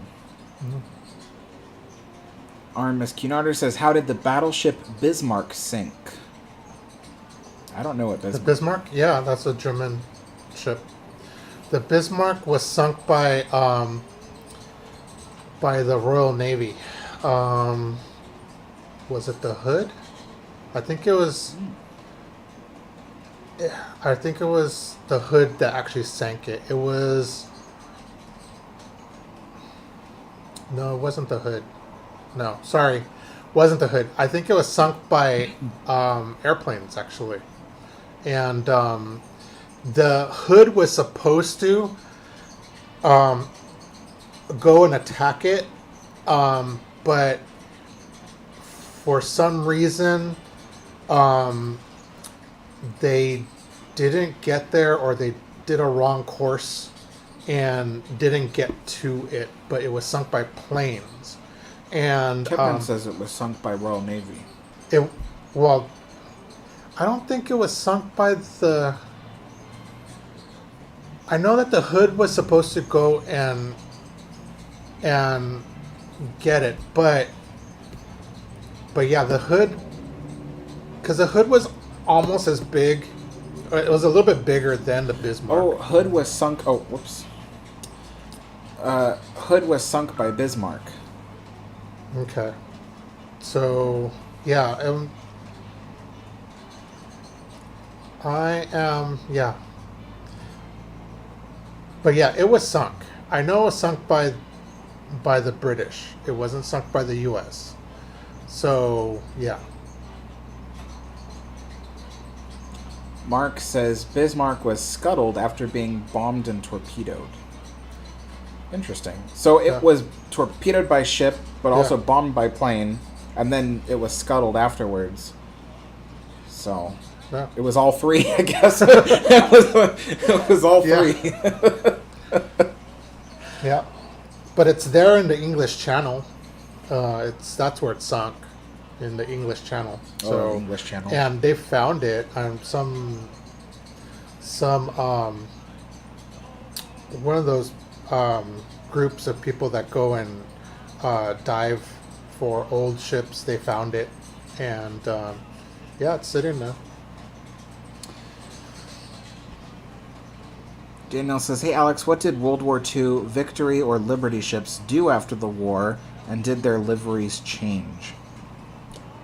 Don't ask me, ask him. The Liberty ships still were active, because not long after World War II you had the Korean War, so they were still active, and they still did the same thing. They carried troops.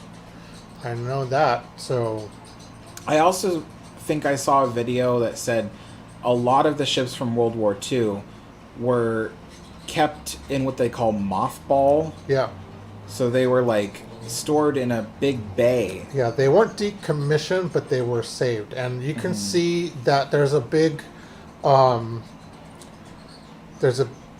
naval station in Washington. I think it's in Puget Sound, where they still have ships that they've not fully decommissioned. They are saving them in case of a war, and they have that also in the East Coast, and I think it's New York or something where they have them. No, not New York, but it is the East Coast somewhere. Yeah. There's because I think the one in the East Coast, they still have some World War II vessels that they just have not officially decommissioned yet. They're hard to get rid of, actually, and they try to sell them to other countries for scrap metal, and the biggest country that does that would be India. They have a lot of ships that they actually they tear apart and they use that, but not a lot of companies want to buy ships for scrap metal. So the Navy still has them. It takes almost over $1 million for them to clean out and gut it out, and just to take out the asbestos and all that. And all the lead paint. Yeah. They ought to be decontaminated. Yeah. And it's just too much money, and the Navy just sits on it. Yeah. So, That's why I heard they still have a few World War II ships left, is because they're just more expensive to, clean them out for selling than they're worth actually, trying to sell them. Yeah. To scrap metal or whatever. But I'm trying to think, they gave a reason for why they didn't save the Enterprise. Yeah, which is kind of weird, because you have all these other aircraft carriers that are still sitting there. Nothing's being done to them, but the Enterprise, boom! I mean, they took that apart right away, and they a lot of the things that they did was they sent them throughout the country, and they're in front of museums, and so you have like the flagpole that was on the mast that is somewhere at a museum that they're using it as a flagpole. They also have the anchor somewhere, and it's just kind of weird how they just took that apart really fast. I know that they're making another USS Enterprise. It's in the books. I think the kill has been laid, but yeah, I don't know if that's the reason why they just took it apart so fast. I don't know if it's because of the nuclear reactors that it had. So yeah. Have you heard of that story right now that there's one military ship, I think it's an aircraft carrier, where the servicemen that are on it are kind of like suffering right now because their water tanks are contaminated with jet fuel, and so like the people that are on there, they're like, they were forced to drink it because the U.S. Navy kept saying, oh no, it's not contaminated, we've tested it, but they run the drinking fountains and it comes out like a brownish color and it smells like jet fuel. I didn't hear about that, but really? It was all over the news for like maybe a month or two ago. Oh. And like, well, what was I doing a month or two ago? I was moving here. Oh yeah, I guess so. But like one serviceman even killed himself. Yeah. Because the living conditions on the ship was so atrocious. Yeah. And so yeah, that was crazy, and that matter is still ongoing. Huh. But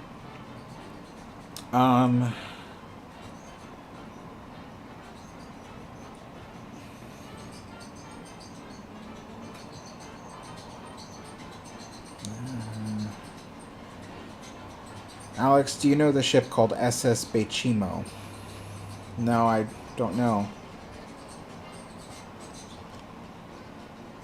Bechimo was steel-hulled, 1,322-ton cargo steamer, built in 1914 in Sweden and owned by the Hudson's Bay Company, used to trade provisions for pelts in Inuit settlements along the Victoria Island. Oh, interesting.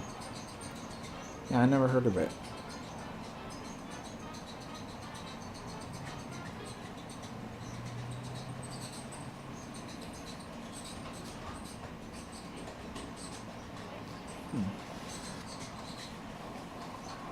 RMS Cunard says, how come there's very few World War I battleships? Why? Because there wasn't that many ships to begin with. The shipbuilding actually happened during World War II. During World War I, there wasn't that many ships. A lot of them were already being decommissioned because there were dreadnoughts, and dreadnoughts were just too heavy. They were trying to figure out how to make a big battleship or a ship with enough buoyancy that it wouldn't tip over and roll over due to the fact of the armaments that were on the top decks. So just the the dreadnoughts were just way too heavy, and they had a lot of battleships. So you have to remember that back then the aircraft carrier was in its infancy. So they were still trying to figure out how to put aircraft on a ship and launch them from a ship. So with those old dreadnoughts, they're just battleships. They were still in the mind thought of the old, kind of think about it like in the old Revolutionary War kind of thing, where you have two ships parallel to each other where they're shooting at each other. That's what they were still doing with those dreadnoughts. They were thinking that's how the battle would be, but just a little bit further apart, because now you can, shoot a piece of artillery for over a mile. So, that's what they were thinking. But other than that, I mean, they didn't have them for World War One. World War One was more of a trench war that was happening in Europe. So, not too many sea battles. Yeah.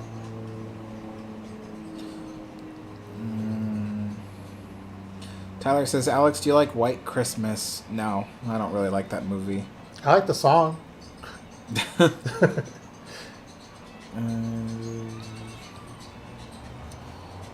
Chris says, the aircraft carrier King George V launched its aircraft to the battleship Bismarck. Yeah. Oh, okay. So that's I thought it was sunk by as we learned, it was multiple things that sunk it. But yeah, I kind of remembered that there was aircraft that were sent to the Bismarck and they spotted it first. So yeah. RMS Cunard says, how can planes land on aircraft carriers without overpowering off? Actually, they do overpower. So on a modern aircraft carrier, the aircraft carrier is going into the wind. So the wind is coming towards the bow of the ship. So that's why when you have an aircraft taking off, that air that's coming in helps the wings of the aircraft to go up. With that same wind coming across the deck, you don't have to really move your ship into position to have a recovery. The plane actually comes in full throttle. So the full throttle on the modern aircraft carriers, and I'm talking about our recent aircraft carriers, they have 3 lines now that they have to capture. Before, you had up to 5 lines or 4 lines that they have to capture with the tail hook. So when the plane comes down and they capture that tail hook, the tail hook captures the line, what it's doing is the wind is helping it stop. But at the same time, you have the aircraft coming in full throttle in case they miss that wire, which happens. And I forget what they call it, because the Navy pilots have a nickname for it, and they kind of tease you about it, and it's still one of those things that they do. But when they miss it, they have to get off the aircraft carrier. So that's why when they're coming in full throttle, and if they miss it, they have enough power to get off the aircraft carrier and come around again to try to capture that one of those lines, one of 3 lines, which are now on the new aircraft carrier. 3 cables. That's a lot to look at. And I know that if you watch some of those life on an aircraft carrier, a lot of the pilots are saying that you're landing your big gigantic plane and you're looking at a size of a stamp floating in the water trying to come in and land on it. So it's interesting. I think it's interesting. I mean, you have not only launching airplanes and recovering airplanes all at the same time. So yeah.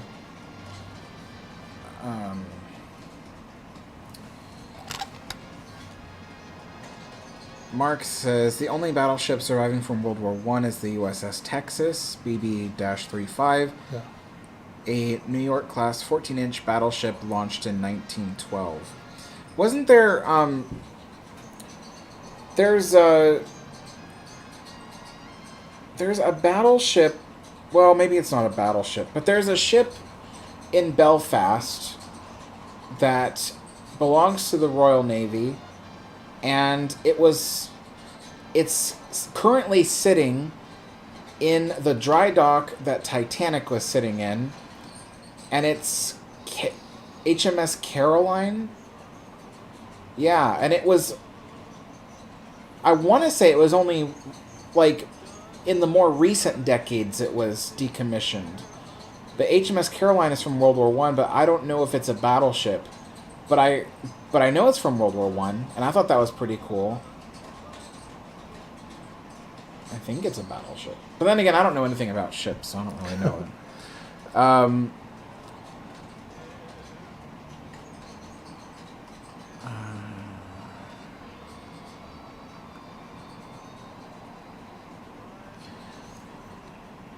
Someone asked earlier something about the Yamato being the biggest battleship ever.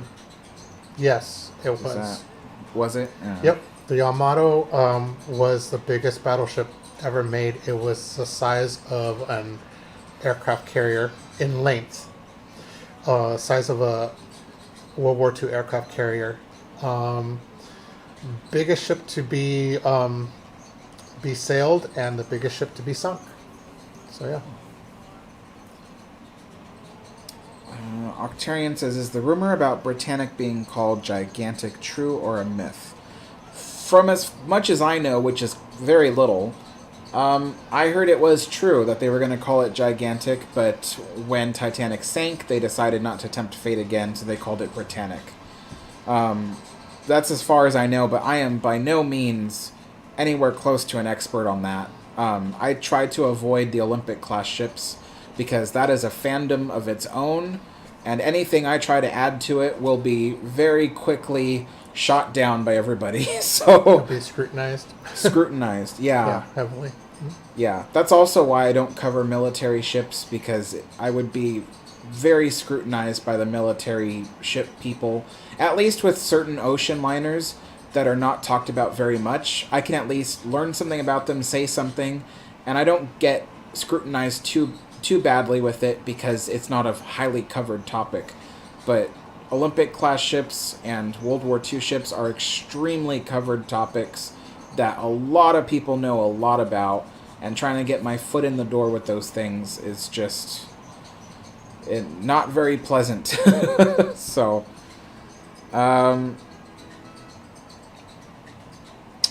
Jagoti Show says Britannic was always called Britannic. Yeah, I mean, maybe. I myself could not tell you whether or not that's true.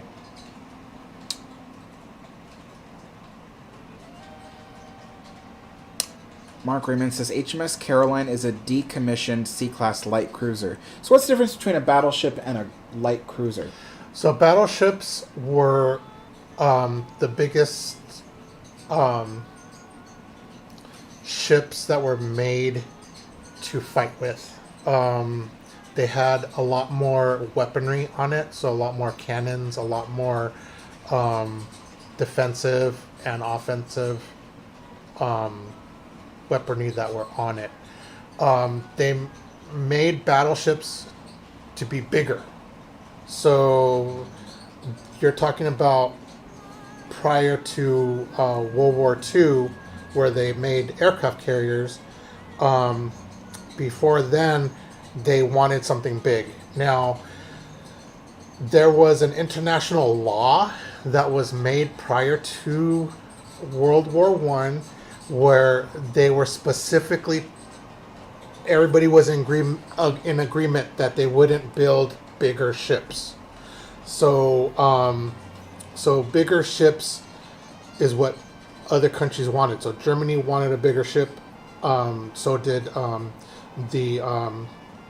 so did England. They wanted bigger ships, and of course the U.S. So everybody modified their ship a little bit, and said, "Oh, we're gonna make it 100 feet longer. Oh, we're doing this because of this, or we're doing this." They had an excuse for everything, and everybody did it. So it's kind of weird that they had an agreement, a national, worldwide agreement on paper signed by countries that said don't make a ship bigger than this, but they did. Anyways, so everybody did it, and so your battleships are the biggest ships that you're going to have in your fleet. And this I'm talking about before World War II. So that's what you're going to have. Your cruisers, your light cruisers, your frigates, all those are just size, your size ships that are going up to the size of a battleship. So the cruisers were the next step down. So those were a lot more quicker. They had more speed to them. They were leaner because they had more speed to them. So you had to have them leaner.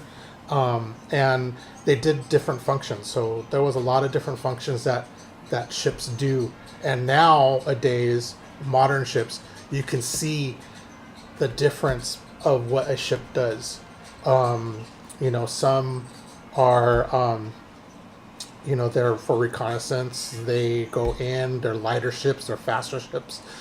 Then you have your cruisers, your destroyers. The destroyers defend the aircraft carrier armada, that kind of thing. So they all have their own thing. And back in the day, back prior, back in World War One or prior to that, you had different classes of ships that did the same thing. So, Wow.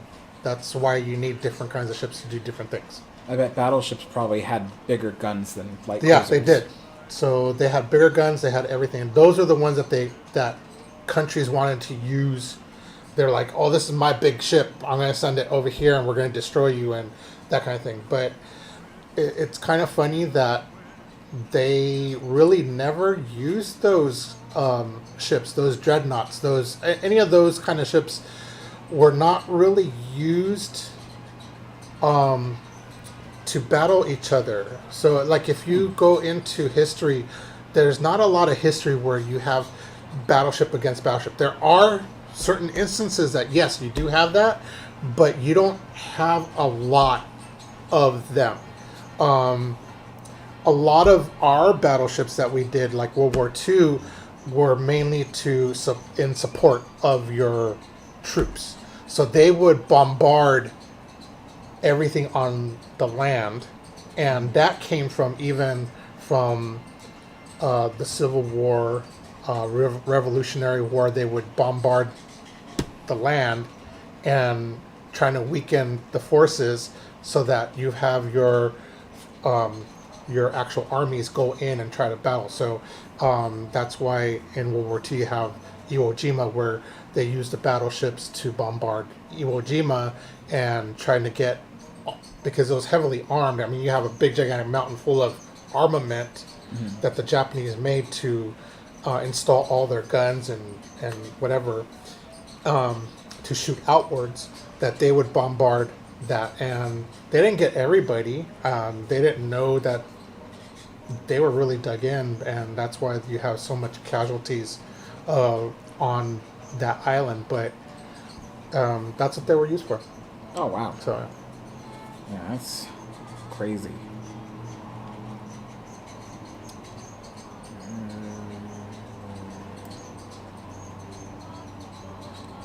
Oh, Kevin says HMS Caroline was decommissioned in 2011. Oh, I thought it was, yeah. So, yeah, launched 1914, decommissioned 2011. wow. So That's almost a lot. 100 years it was in the U.S. Service. The Royal Navy. Royal Navy, yeah. That's crazy. That's a long service. And then, so who was telling? I feel like my friend Chris was telling me about a U.S.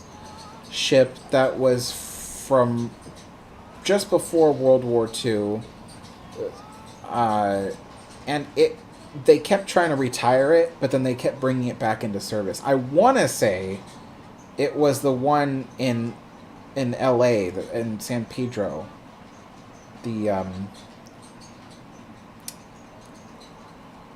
is it Iowa? In Wisconsin.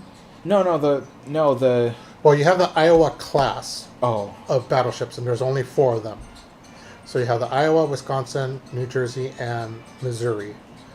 Those were the biggest battleships that the U.S. made, and they made them for World War II.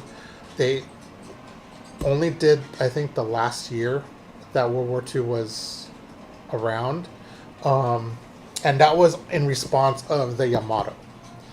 So, and there was supposed to be more of those Iowa class ships, but they didn't need to build them. They went on. They decommissioned them after World War II. They brought them back for the Korean War. They decommissioned them again. They brought them back for the Vietnam War. They decommissioned them again, and they brought them back in the 80s. And they were used for the last time during Desert Storm. oh really? Yeah, Wow. When was Desert Storm? 1991. 1990. Then that Yeah. sounds like it. Yeah, Yeah. because someone in here, Mike Marin, said the ship I was talking about was the Iowa. Yeah, because that's the one they call it in the one in San Pedro.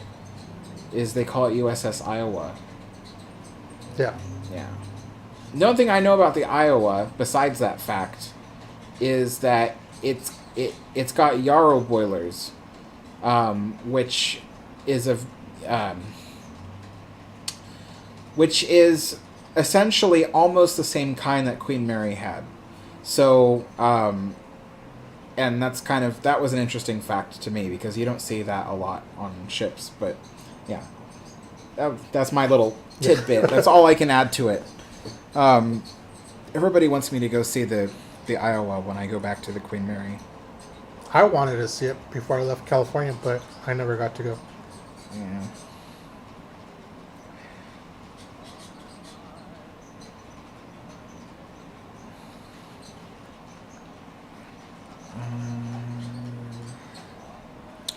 Mark says the aircraft carrier made the battleship obsolete. Yes, it did. And that's because they preferred to bomb other things by plane, right? Well, yeah, because planes could go further than a projectile being shot from a battleship.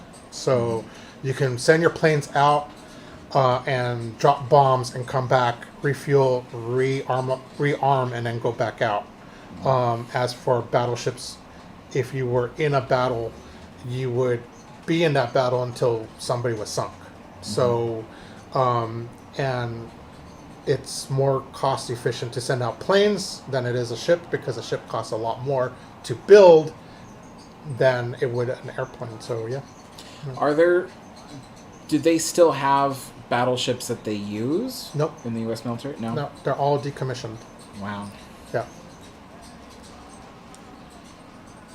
Yeah, they're all museums now. So you have the Missouri, which is in Pearl Harbor. You can go visit it. The Missouri was the one that was used to sign the peace treaty between Japan and the U.S. during World War II. So that was the one where MacArthur was on. The New Jersey is in New Jersey, as we found out earlier. And you have the Iowa that's in San Pedro. And I think the reason why they have the Iowa in San Pedro is because some of the parts that were made for that ship came from Southern California, that were made in Southern California. So I think that's why they have it there, to honor the people that made part of the ship. So, and then you have the Wisconsin, which I don't know where it's birthed right now, but it is somewhere in the United States. I think. Oh, I think it's New York. I think in New York. So, but they're all museums, all great ships that if you get the chance to go see, I would tour it. They all have ex-sailors that are there, and they do tours and they tell you the history of the ship, and you can see where they modified. And they took away certain guns out, and they put in the new weaponry like the Tomahawk missiles and the Phalanx guns that they still have on there, but they're empty, of course. And so, yeah, they have a lot of great things. Liners of the Past says, do you like old houses, Alex? Yeah, I like old houses. Depends on how old. I like architecture, so any houses from the Art Deco age and before that I think are pretty cool. I like any kind of architecture going all the way back to ancient Egypt. So the only thing is I'm not much of a fan of post-war architecture. So there's very few things that I think are interesting or cool beyond that. And so even I think the closest thing would probably be Googie style. I think is kind of cool, but only in certain aspects and stuff like that. But yeah, I would say the safe bet is well, I would actually say my favorite style of house would be the craftsman style, or some people call it arts and crafts style. And so yeah, I think that's my favorite style of house. But I like Victorian. Those are my favorite. Yeah. Yeah. Someone asked me once if I would live in a Art Deco house, and I said, yeah, definitely. Yeah. I like Art Deco houses.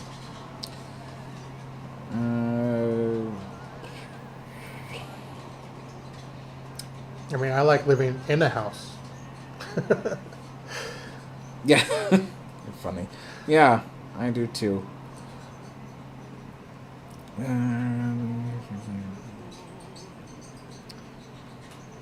Ken says, Joe, are you familiar with any Coast Guard ships?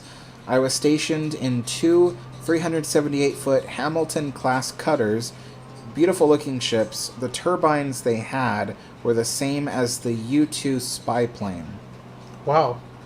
I am not familiar with Coast Guard ships. I think they do have elegant-looking military-style ships. Mm-hmm. Coast Guard ships are kind of pretty cool, actually. They do look pretty cool, and I don't say that very often about military-looking ships, but the Coast Guard ships are pretty cool. But yeah, I mean, I don't know too much about them. I mean, the Coast Guard is pretty cool in itself. I mean, they, of course, guard our coasts. They also do a lot of life-saving missions because there's always somebody in trouble out in the ocean and they're the first to respond. But I haven't gotten into those ships yet, and I know that they have armament, usually like one turret on the bow that they have. That's right, because they're not just rescue ships, huh? No. They literally protect the coast. Mm-hmm. Yeah. So I didn't even think about that. Yeah, but I don't know. Other than that, I don't know what other armament they have. But yeah. Yeah, Ken, tell us, because I want to know more about what Coast Guard does, and especially under hypothetical circumstances and stuff. Like, I know very little about it, but I think we would both be interested to know more. Yeah. Kevin says, Canada Day a few years ago, I went on a Halifax-class frigate. Interesting. Mike Marin says, I always wanted a house like the House of the Future that was at Disneyland. Yeah. I had a thought about that. I thought, if I had like a couple $1 million, and I wanted to get land here in Oregon, maybe I would try to replicate like the House of the Future, because it was a genius design. You're up off the ground, and every room has its own little space and its own views, and the only thing is my house wouldn't be entirely out of plastic, though. Chris says, my favorite style of home is German style home around 20s, 30s, Bavarian style. Yeah. Those are cool, too. Mm-hmm. I like those. They're very European. I mean, you can say that's European style home. Yeah. Yeah. Liners of the Past says, do you think some of the dining rooms and lounges from second and third class on the Mary should be restored? Yeah, I mean, I think that the second class dining room, it would be amazing if they could restore that. But the second class dining room is really far gone.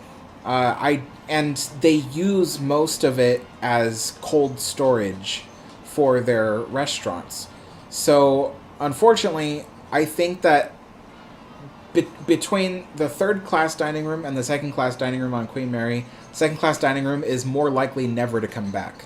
But the third class dining room is not really used for anything important. It's just storage space. So if they cleared it out, they could spend the money to restore it. It would cost a lot of money, but that could come back. And I always felt that it could be used as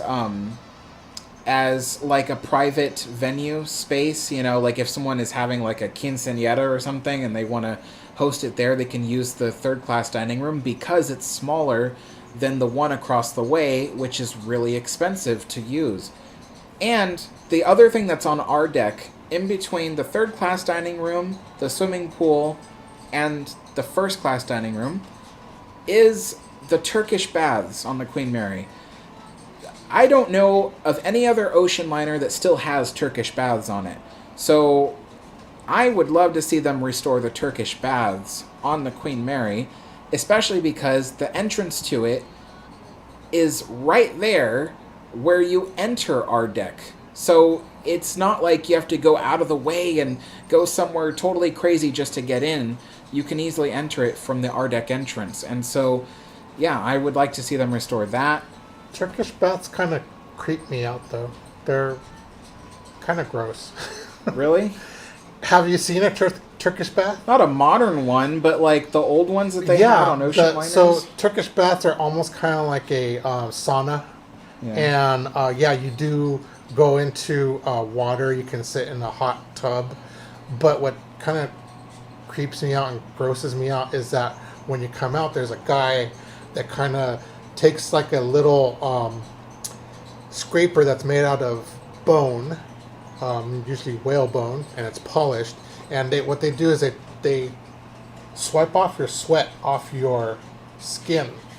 So they swipe it off, and they just keep doing that. And they massage you and they stretch you, and I don't know about all that. It kind of creeps me out. Well, it would still be cool to have it as a museum where you walk through it and you can see what Queen Mary's Turkish baths used to look like. As a museum, yes. To be in one, I don't know. Yeah. But it is really weird, though, because the Queen Mary Hotel has a spa that they installed on main deck. Or is it A deck?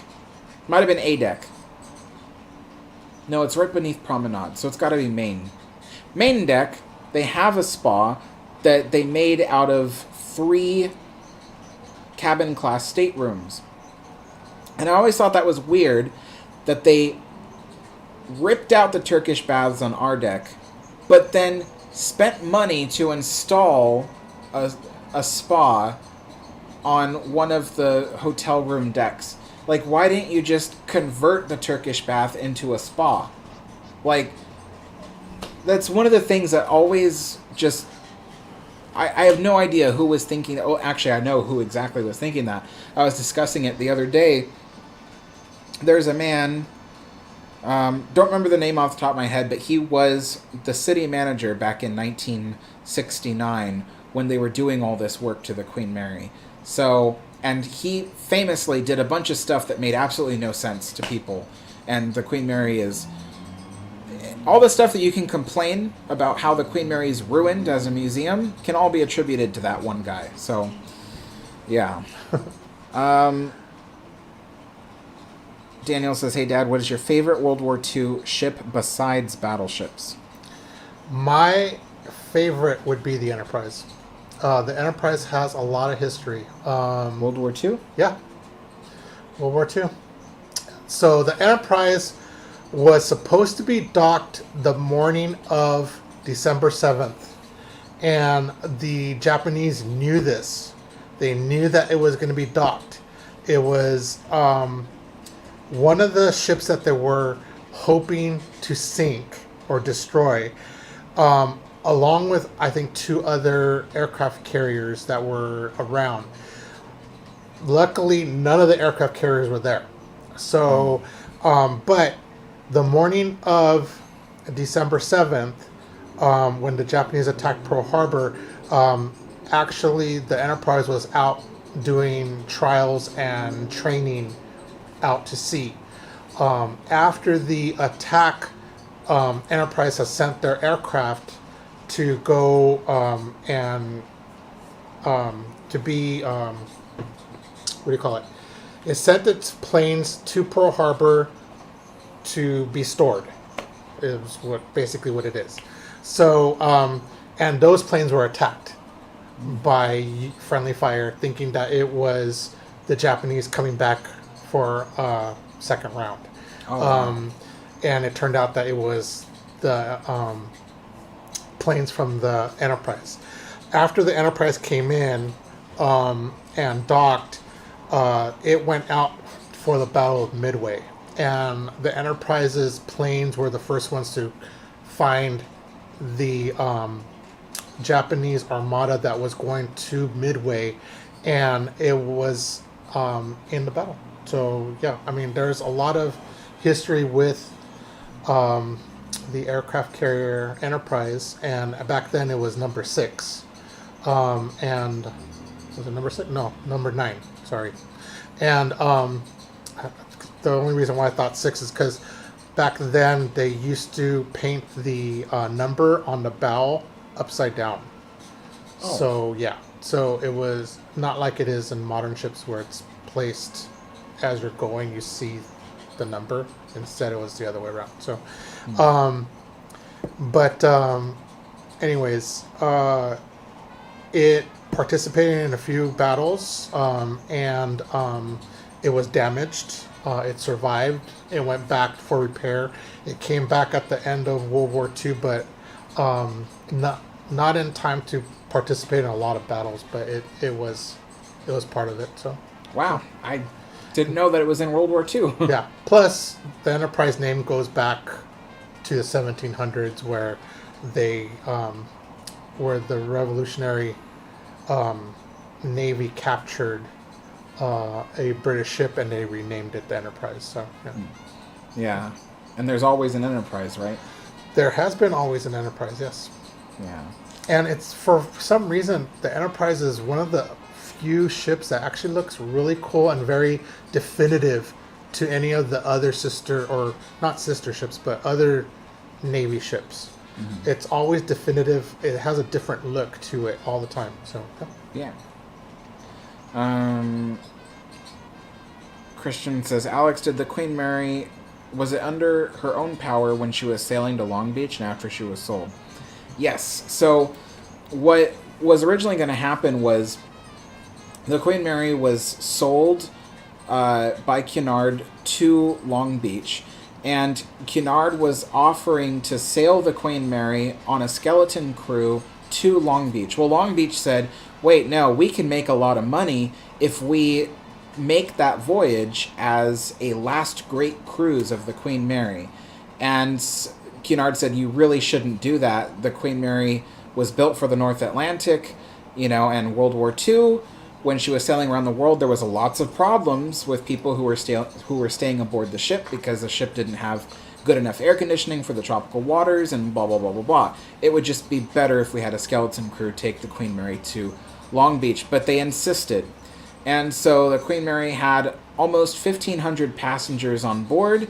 They sailed from Southampton, and then they sailed to several other ports, including Lisbon, and then a quick port along northwestern Africa. I don't remember what port it was. And then from that point on northwestern Africa, that's where they crossed the Atlantic. That was the longest stretch without a port. And because of that, they decided to save on fuel to make sure they actually got across the Atlantic. Because that's, when you think about it, the Earth is a sphere. So the Atlantic around the equator is even wider than the Atlantic that the Queen Mary is used to going on the north. So to conserve on fuel, they only ran 2 engines instead of all 4 when they made that transatlantic crossing from that point. Then when it got to, I want to say Trinidad, is when they refueled, and then they were able to reuse the 4 engines again. But I think there was a second voyage, I think going along the Pacific where they had to use only 2 engines once again because there was a really long stretch from Chile all the way to Ecuador. No. Ecuador's Atlantic or Pacific? Ecuador is Pacific. Yeah. So there was a long voyage from Chile to Ecuador where they could only use 2 engines again. But yeah, the Queen Mary sailed on her own power with passengers on board. They had a big celebration. Twice they crossed the equator when you think about it. The Queen Mary was too large to fit through the Panama Canal back then. She was 18 feet wider than the Panama Canal and almost 20 feet longer than the lock. So they had to sail her around Cape Horn. And some of the interesting things that she carried was 2 London double-decker buses that the city of Long Beach had also purchased to use as shuttles to take people from downtown to the Queen Mary. She was also carrying 4 London telephone booths, and she was carrying a replica of the Liberty Bell that was cast in the same London foundry that cast the original Liberty Bell, because there was an organization in Los Angeles that had ordered the bell and asked Long Beach, hey, can we have this shipped back to us on board the Queen Mary? So they also carried the Liberty Bell. So a lot of interesting cargo on that voyage. But when they were going around Cape Horn, they allowed passengers to go and sit in the double-decker buses, so that way they could say that they rode a double-decker bus around the Cape. So, or around the Horn, as they say. But yeah, they crossed the equator twice, which resulted in, there's like a party that they hold where everybody dresses in old nautical costume, like somebody was King Neptune and all that, and they do this little ceremony for crossing the equator. They did that twice. And they do that with the U.S. Navy also. Oh, really? Yeah. Oh, that's pretty cool. Yeah, they call them shellbacks. So, oh, yeah. You're right. Yeah, it is a shellback. Yeah. So they had 2 shellback parties because they went south and then back up north, and then the Queen Mary arrived in Southern California early the morning of December 7th, 1967, and she was greeted by the largest flotilla of vessels that any ship has ever been greeted by. Over 5,000 vessels were in the Southern California waters to greet the Queen Mary, starting from Costa Mesa when a bunch of ships boats and ships started sailing out from Newport, and then continuing up the coast to Long Beach. By the time she got to Long Beach, she was greeted by military vessels, including the USS Long Beach, which was carrying signal flags that read "Welcome Home, Queen Mary." And so, yeah, it was a really grand welcome for the Queen Mary. And yeah, lots of records broken on that trip. But anyway, folks, I am going to end the live stream because we've been on here for 2 hours and 20 minutes, basically. Wow. Yeah, that's a really long live stream. But this was really fun. I know I didn't get to everybody's comments, but it's only because we were just kind of rushing through comments to try to get everything. But I guess there's one last question. Did you, Chris says, did you ever get to see the Union Pacific Big Boy? I've never seen one yet. That's my favorite train locomotive. I think they're awesome. I have a Challenger. Yeah, you have a Challenger. I have a Challenger. That's the scale. second best engine also. But yeah, the Big Boy, I've never seen one up close. I did. It came to... near Paris, California. I don't remember the city, but it's all those cities out there are the same. But yeah, it came to a city out there near Paris, California, and me and my friends went there. We had to get into they had a shuttle service to take you to where they had the Big Boy, And Union Pacific was at that time taking it for a cross-continental trip, to commemorate it because it was recently like refurbished or something. And so I took video footage of it and everything, and we walk up to it. I got to stand like a foot away from it, and it was radiating heat, and it was still, like all the stuff, and every so often it was the boiler was refilling with water, so you could actually hear it, and it was like this really loud like sound. It was like really crazy. That was really cool. And it's big. It's a really big engine. I got to go to empty out the offices of Union Pacific in San Francisco. You did? Yeah, I used to work for some other company that used to make they used to refurbish furniture from like the 50s and 60s, and they did it into a modern kind of furniture. So they were able to go into Union Pacific building to get those pieces out, and I think it was like, oh, you can get as many as you like. And I got to go in there, and I got a couple of pieces of their some of the stuff that they use for designing certain things that I got to take home. I don't think I have them anymore, but yeah, I got to go in there and look at the offices, and everything was already taken out. All their computers, everything that was being used that wasn't important was taken out, but everything else was still there, like the drafting boards and all that kind of thing. I wish I could have taken a drafting board, but my boss wouldn't let me take anything home. She wanted to charge me. I'm like, what? I'm like, you have me here helping you. You should help me out by taking a piece. But yeah. How do I never know this about you? I don't know, because I don't talk to you. No, it's true. I'm always learning new stuff about my dad. He doesn't talk about his past. Like, sometimes he's like, oh, one time I went to South America on a turtle. And I'm like, what? Like, how do you do this stuff? Yeah. Now, he didn't really go to South America on a turtle. I was just saying. But yeah. Anyway, you guys, thank you so much for watching. And I will see you all next time. Bye-bye. Bye.